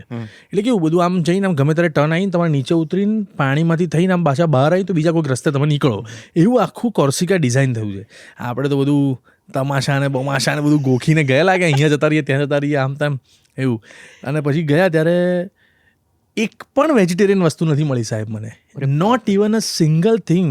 એટલે એગ્સ નહીં, બધું નોન વેજીટેરિયન જ મળે છે ત્યાં. Oh my God. એ વખતે મેં ચવાણું, કોક અને કોફી આ 3 પર 2 દિવસ કાઢેલા, 3 દિવસ. કારણ કે કશું જ નહોતું મળતું. હવે તમે બ્રેડ લો, તમે બ્રેડનું તમે એનું પેલું વાંચો ને પાછું ડિસ્ક્રિપ્શન, તમને ખબર પડે કે આમાં તો એગ્સ ને બધું જાત, યીસ્ટ ને બીસ ને બધું જાત ભાતનું છે. અને લોકો ત્યાં એવા ટેવાયેલા છે. પણ સેફ એટલે તમે અહીંયા ફોન મૂક્યો હોય, 2 કલાક પછી ત્યાં જ ફોન પડ્યો હોય, કોઈ ટચ બી ના કરે સાહેબ. અને એવું હું તો ચશ્મા પહેરીને ગયો હતો, એટલે મેં કીધું ચશ્મા કાઢીને મૂક્યા છે અને મને જ નહીં દેખાય. એટલે ચશ્મા કાઢીને મૂક્યા, પછી આમ જઈને પાણીમાં જવું, પછી આમ ડૂબકી મારીને આમ જોવું કે ફોન ત્યાં જ છે ને. પછી પાછા નાહીએ, દરિયામાં આમ કૂદાકૂદ કરીએ. પછી પાછું મેં કીધું લે ક્યાં કે મારું ટેબલ, 1 મિનિટ જોડે જઈને અહીંયા જ છે એમ કહીને પાછા પાણીમાં જઈએ. આવા બધા અનુભવો કોર્સિકાના થયા છે. કારણ કે solo travel is in that way difficult કે કંઈ મળી જ નથી રહ્યું. અને પબ્લિક ટ્રાન્સપોર્ટ મોંઘું ને દૂર બધું ક્યાંનું ક્યાં. એટલે તમારે કિલોમીટરો ચાલીને એક બીજા અપ્રોચ પર જવું પડે. એ અપ્રોચ પાછો તમને ટ્રેનમાં બેસાડે ને આવું બધું આખું જર્ની છે. પણ ઇન બિટવીનની લાઈફ ઇઝ અમેઝિંગ. પેલું એકદમ ફિયરફુલ અનુભવ થયો હોય કે હા ભરાઈ ગયા, અહીં ક્યાં આયા, એવું થયું? હા, નાયરોબીમાં તમારે એકદમ આમ નથિંગ ઇઝ નોર્મલ. તમે ગમે ત્યારે ફોન ચોરી થઈ જાય, ગમે ત્યારે તમારે કોઈક આવીને 200-500 શિલિંગ લઈ જાય ને આવું બધું છે એટમોસ્ફિયર.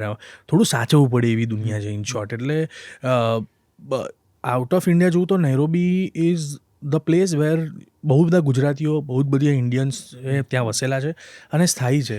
પણ થોડું સ્કેરી છે. અમે લોકો નાટકનો શો કરવા ગયા ત્યારે કીધું ફોન નહીં, બહાર કાઢવાનો જ નહીં ફોન કશું એવું. અને પછી તમે ચાલતા હોય ત્યારે તમને એવું લાગે કે ભાઈ આપણી પાછળ કેમ આવી રહ્યો છે, પણ કે ભાઈ રસ્તો એનો એ જ છે કે આ જ રસ્તે જશે એમ.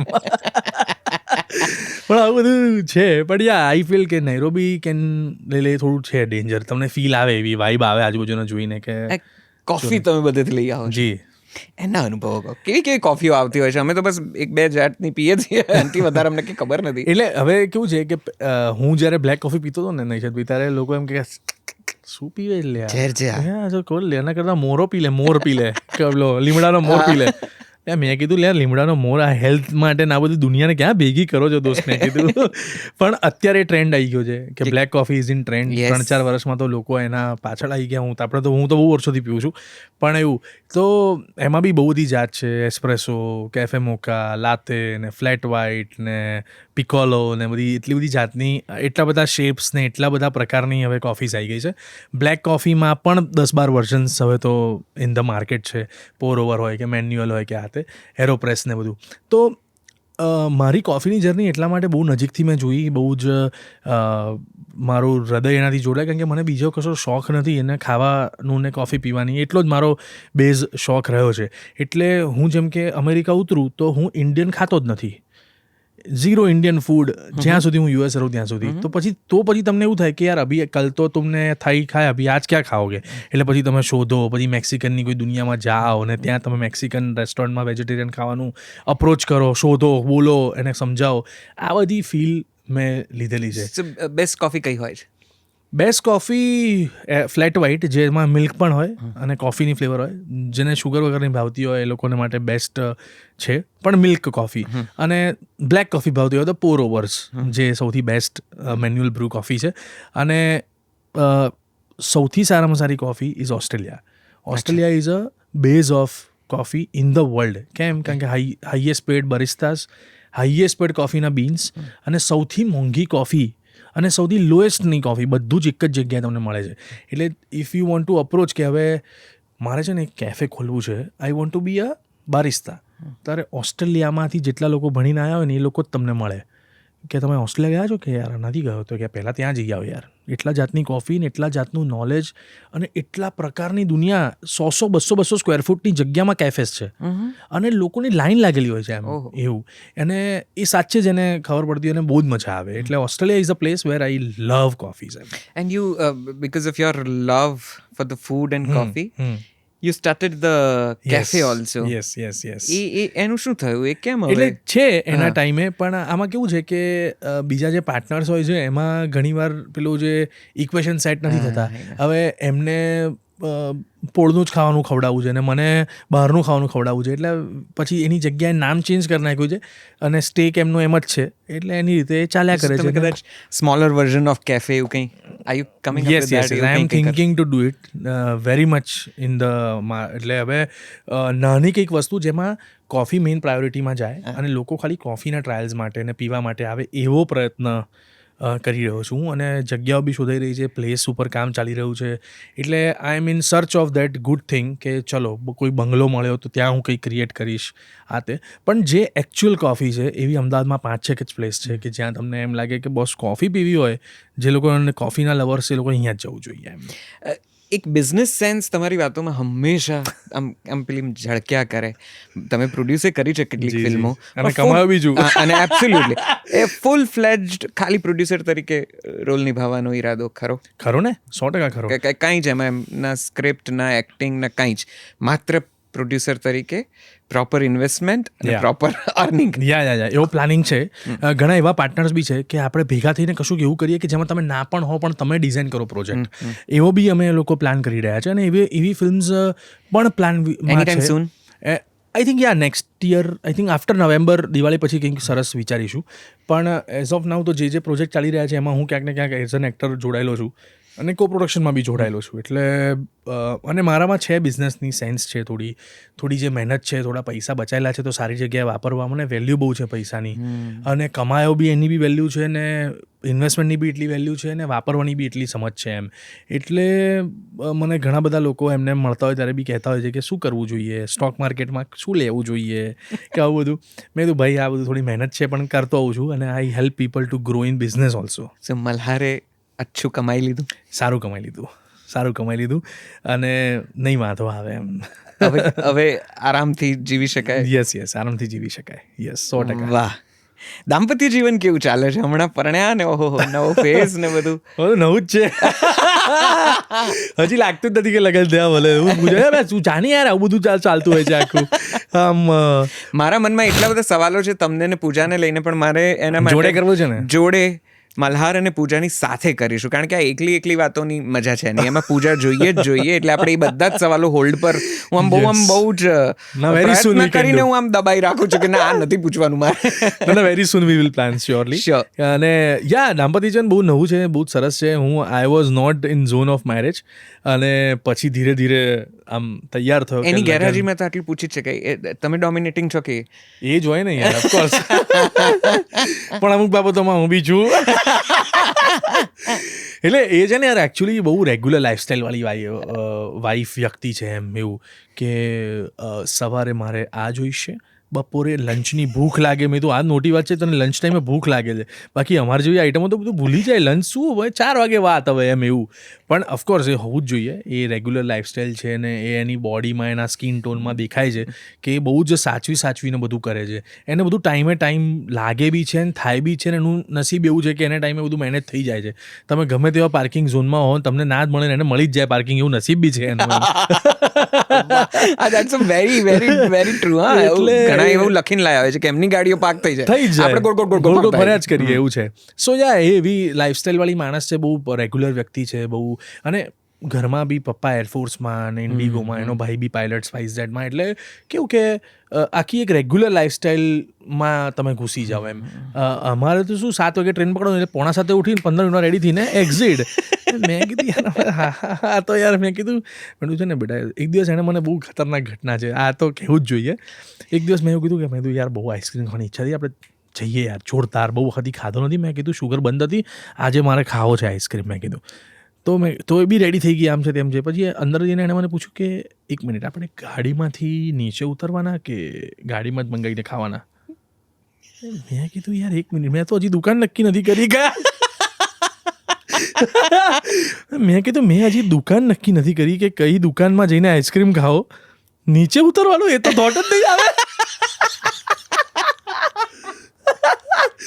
એટલે મેં કીધું કે યાર તને શું કરવું છે, પ્લાનિંગ ના કરીશ તું, મને નથી ખબર.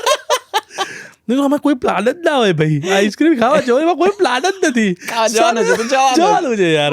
એટલી સિમ્પલ સાદી મિડલ ક્લાસ મેન્ટાલિટી છે દોસ્ત, કે આઈસ્ક્રીમ ખાવાની ઈચ્છા થઈ છે, ગાડી લઈને આઈસ્ક્રીમ ખાવા ગયા, પતી ગયું. એમાં નીચે ઉતરવાનું છે કે નહીં તો મેં તો હજી દુકાન બી નથી જોઈ. મેં કીધું હજી જોવા તો દે ભાઈ, નક્કી કરવા દે ક્યાં ખાવા જવો છે. આ એવું છે. મેં કીધું અને હું એટલું બધું હસ્યો, હું એટલું તો કે તને હસવું આવે છે આ વાત પર, હસવું આવે છે? મેં કીધું મને ખબર જ નથી, હું એમ કહું છું. સો આવો ડિફરન્સ છે અમારો અને આવી મજા છે. પણ બંનેના જન્મદિવસ સેમ છે એટલે આવું બધું થોડું ઘણું ઉપર નીચે રહેવાનું એમ. તો જેલિંગ એ સારું થવાનું. સારું તરત સોલ્વ થઈ જાય એનું. તમારી વાતોમાં એક બીજી જેમ બિઝનેસ સેન્સ ઝળક્યા કરે છે ભગવાનનો ઉલ્લેખ. હું પહેલા આપણી વાત શરૂ થઈ ત્યારથી હું ક્યાંક ને ક્યાંક એ સાંભળ્યા કરું છું કે ઈશ્વરની કૃપા તે વગેરે. તમે મંદિરે જાઓ દર વર્ષે એકવાર કદાચ, કુળદેવતા કે ઈષ્ટદેવ કે ગુરુદ્વારા જાઓ છો, જ્યાં પણ જાઓ ત્યાં તમારા ઈષ્ટ પાસે. How spiritual you are. ખૂબ વ્યવસ્થિત સ્પિરિચ્યુઅલ. દિવસમાં એક વખત ભક્તિ સંગીત સાંભળવું ને સાંભળવું જ. શનિવારે હનુમાન ચાલીસા ચાલુ કરવાની જ. ઘરમાં રોજ ઓમ નમઃ શિવાયનું ટેપ મૂકવાનું, જે 108થી 1008 વખત વાગે પછી બંધ કરવું. આવું છે જ. અને હું ખૂબ વ્યવસ્થિત સ્પિરિચ્યુઅલ માણસ છું. અને અગરબત્તી કરવી, ધૂપ કરવી, સૂર્યનારાયણને પાણી ચઢાવવું આ મારી લાઈફસ્ટાઈલમાં મેં નાખી દીધું છે અને છે જ વર્ષોથી. એટલે મને એવું છે કે હું કોઈ પણ ટેમ્પલમાં જવા માટે એક્સાઇટેડ જ હોઉં. કોઈ દિવસ એવું ના થાય કે મંદિરે જ્યાં શું મંદિર લે આવે, એવું ના થાય. મને મજા જ આવે છે ટેમ્પલમાં. એટલે મારામાં કદાચ ઇનબિલ્ટ ભગવાનની દયા છે કે સ્પિરિચ્યુઅલ પણ રાખ્યો છે, મને ગ્રાઉન્ડેડ રાખ્યો છે, મને વ્યવસ્થિત ટાઈમે વ્યવસ્થિત વસ્તુઓ પણ આપી છે. So it's all together. પણ સ્પિરિચ્યુઅલ હું બહુ જ છું અને હોવું જ જોઈએ. આઈ ઓલવેઝ ફીલ દેટ કે એક વે છે ને સ્પિરિચ્યુઅલ વે. જો કે મારાથી બહુ મેડિટેશન ને બહુ એવો નથી થતું, એ બધું પૂજાને વધારે થાય છે. She is more spiritual. એટલે એ શાંતિથી 1 કલાક ધ્યાનમાં બેસી શકે. હું તો 5 મિનિટ સૂઈ જાઉં ધ્યાનમાં બેસું ત્યારે, નથી આવતી મને મેડિટેશનની વાઇબ યાર. એટલે very normal. But when I go to temple હું 15 મિનિટ ભગવાનની સામે બેસીને રિલિજિયસ Yeah. પર્સન, કદાચ yes. ધાર્મિક કોઈ પણ કામ કે કામ. એના તમને ગમે. ગમે ખરા. અને હું સ્પિરિચ્યુઅલ પેલી રીતે ખરો હા. કે અંદરથી મને એવું થાય કે બધું સરસ રીતે થવું, કોઈનું ખરાબ વિચારવું નહીં, કોઈની સાથે દુશ્મનાવટો પાળવી નહીં, લોકોને આપણે એ બધું મારા અંદરમાં એવું છે. અને કદાચ જેટલા મારા નજીક છે ને લોકો, એ લોકોને આ જળવાયેલું લાગે છે. તો મને સ્પિરિચ્યુઅલિટી એ ગોડ હેઝ ગિવન મી, અને છે ફીલ થોડી કે જે થાય છે ભગવાન સારું જ કરે છે. કોઈ એવો અનુભવ કે જ્યાં તમને એવું લાગ્યું હોય કે આ સાક્ષાત ઉપરવાળાનો કંઈક હાથ છે? જે વખતે સ્ટ્રગલ કરતા હતા ત્યારે હું 1-2 મંદિરોનો અપ્રોચ કરું. રોજ સવારે ઓમ નમઃ શિવાય કે ભક્તિ સંગીત કે સાંભળતો ને તો મારો રૂમ પાર્ટનર બહુ એવો હતો, બધા રૂમ પાર્ટનર એવા હતા કે સવારમાં શું છે ભાઈ, અમે તો પછી ઓછા અવાજે સાંભળ્યું ને આ તે. અને અંદર બેડરૂમ હતો અમારો અને બહાર એક હોલ હોય, તો અમે બધા 2-4-5 જણા રહેતા હતા. બધા અંદર સેટ થઈ જઈએ, અંદર બહાર કરીને. અને હું સવારે નીકળ્યો અને આ લોકો બધા વાતો કરતા હતા કે શું યાર સવારમાં તમે સાંભળો છો. ને હું અંદરના રૂમમાંથી બહાર આવ્યો, રેડી થઈ, શાંતિથી ઓમ નમઃ શિવાય ભક્તિ સંગીત ચાલતું હતું અને મને મજા આવતી હતી ને હા ને બધું એકદમ અંદર ઘૂસી ગયો હતો હું, મજા પડી ગઈ હતી. મારો ટાઈમ થયો એટલે હું નીકળી ગયો અને અંદરનું કબાટ આખું ઠાપ દઈને બેડ પર પડ્યું. વિધિન 1 hour આ ઘટના થઈ, 1 જ કલાકમાં. હું હજી સ્ટેશન પહોંચ્યો છું, ટ્રેન મારી આવી રહી છે અને પુલકિતનો ફોન આવ્યો મારા ફ્રેન્ડનો કે પેલું પડ્યું છે. અને ઠાપ દઈને હું જ્યાં સૂતો હતો એ જ જગ્યા પર આખું કબાટ, આમ વોર્ડ્રોપ હોય, આ ગેપ છે, અહીંયા ડબલ બેડ છે અને આખું કબાટ આમ ઠાપ દઈને ડબલ બેડ પર જ પડ્યું જ્યાં હું સૂતો હતો. અને બધું આગળ અણીદાર કાચ બાચ આ તે આવું આખું વેલ ડિઝાઇન્ડ એકદમ જબરજસ્ત. પેલા જેનું મકાન માલિક હશે એમનું જ હતું અને વર્ષો જૂનું સાગનું લાકડું એકદમ ઓરિજિનલ, એવું ભયંકર ભારે. મેં કીધું કે આ જગ્યા છે સાહેબ, આ પકડાયો છે કે મને એમને બચાવી લીધો. અને શું એનર્જી હશે કે વિધિન બિફોર 2 minutes પુલકિત પણ બહાર આવતો પાણી પીવા માટે. એટલે 2-2.5 મિનિટની ઘટના જ છે એકચ્યુઅલી. ભલે મને પોણો કલાક પછી ખબર પડી, પણ પુલકિત અંદરથી બહાર આવે છે, અંદર કબાટ પડે છે અને હું સ્ટેશન પહોંચ્યો છું. આવું બધું જે આખો માહોલ હતો ને તે સમયે મને એવું લાગ્યું કે this energy is there, some energy, કોઈક એવું પેલું હોય ને તમને કે આમ શક્તિ કોઈક તમને બચાવી રહી છે. આવો એક વસ્તુ મને લાગી કે આમાં સાક્ષાત છે. એટલે તમે જે કરો છો બરાબર. આ એનર્જી તમારી કરિયરને પણ શેપ અપ કરી હોય, 100%. તમારી સફળતા અસફળતામાં સાથે રહેલી તમને મહેસૂસ થાય છે? પહેલાં છે ને હું ટેમ્પલ પાણી ચઢાવવું એ બધું છે ને બધું બહુ રેગ્યુલર હતું. હવે થોડું ઇરેગ્યુલર થયું હતું વચ્ચે. તો તમને ભગવાન યાદ કરાવે કે તમે ભાઈ પાછા આવો, મળો તો ખરા એમ. એવું મોટા થઈ ગયા પછી મળતા જ નથી. તો હું વર્ષમાં 1 થી 2 થી 4 5 દિવસ એવા રાખું છું કે હું એમાં આપું, વ્યવસ્થિત ટાઈમ આપું, 1-2 કલાક ટેમ્પલ જવું તો બેસું શાંતિથી ભગવાનની સામે, પ્રસાદ આપું ને આવું બધું મને ગમે છે અંદર ખાને. એટલે અને કદાચ એ જ છે કે ઘણા લોકો મને એવું કહેતો હોય કે રાહુલ એવું તો શું કરે છે તારું જબરું બધું, આમ એવું તો શું કરે આમ નથી ખબર હું શું કરું છું. બધું જીવન નોર્મલ ચાલે છે એમ. હું કશું એવું કર્યું જ નથી એક્સ્ટ્રા, પણ તમને ઉપરથી તમને એ શક્તિ મળે કે બોસ હવે તમે વાંધો નહીં આવે દોસ્ત, હજી એક આવું કરીને. મને વિશ્વાસ છે કે તમારી આવી વાતોથી ઘણા બધાને પોતાનાને ઘણી શક્તિઓ મળશે અથવા તો પોતે જે કરી રહ્યા છે યોગ્ય છે એવું પ્રતિપાદન પણ થશે.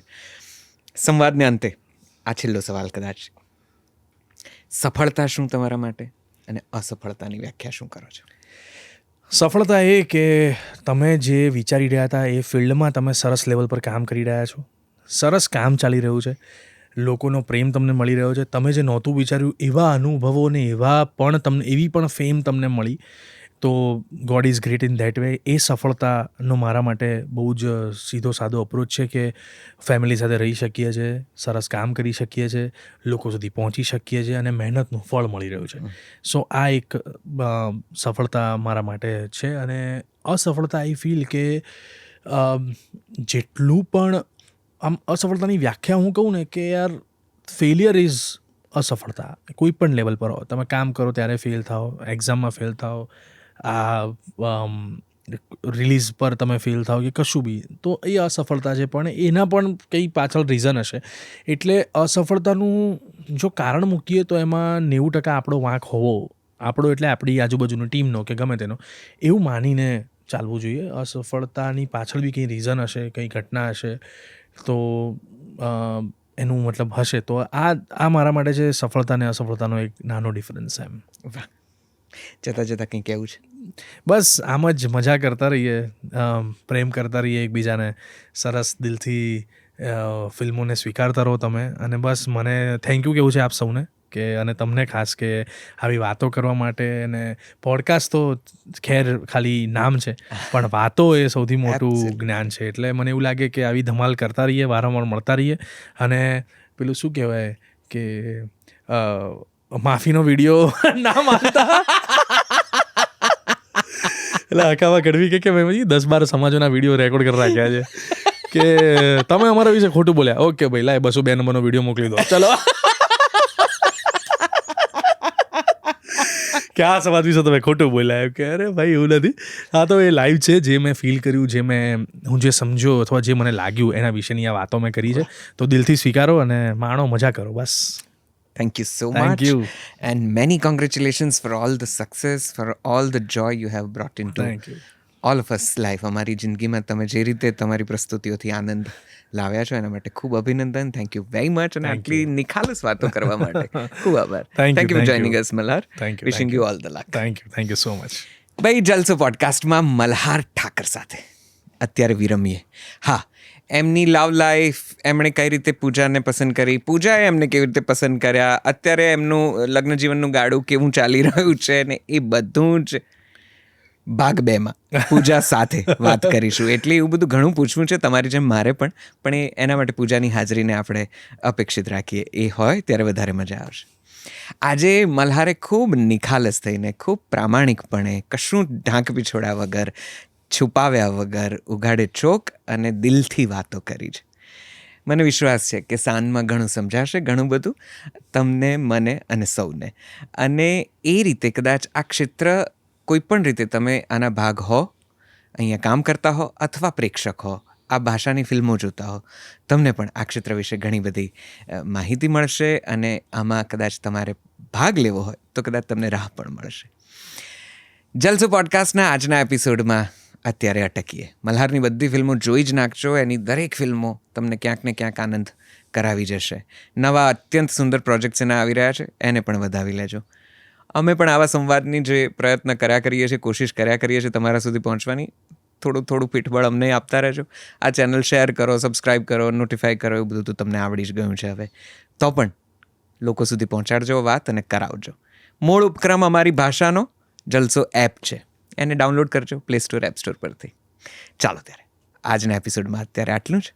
નવા વ્યક્તિત્વ સાથે, નવી વાતો સાથે ફરીથી જલ્દી મળીએ છીએ. આવજો. નમસ્તે.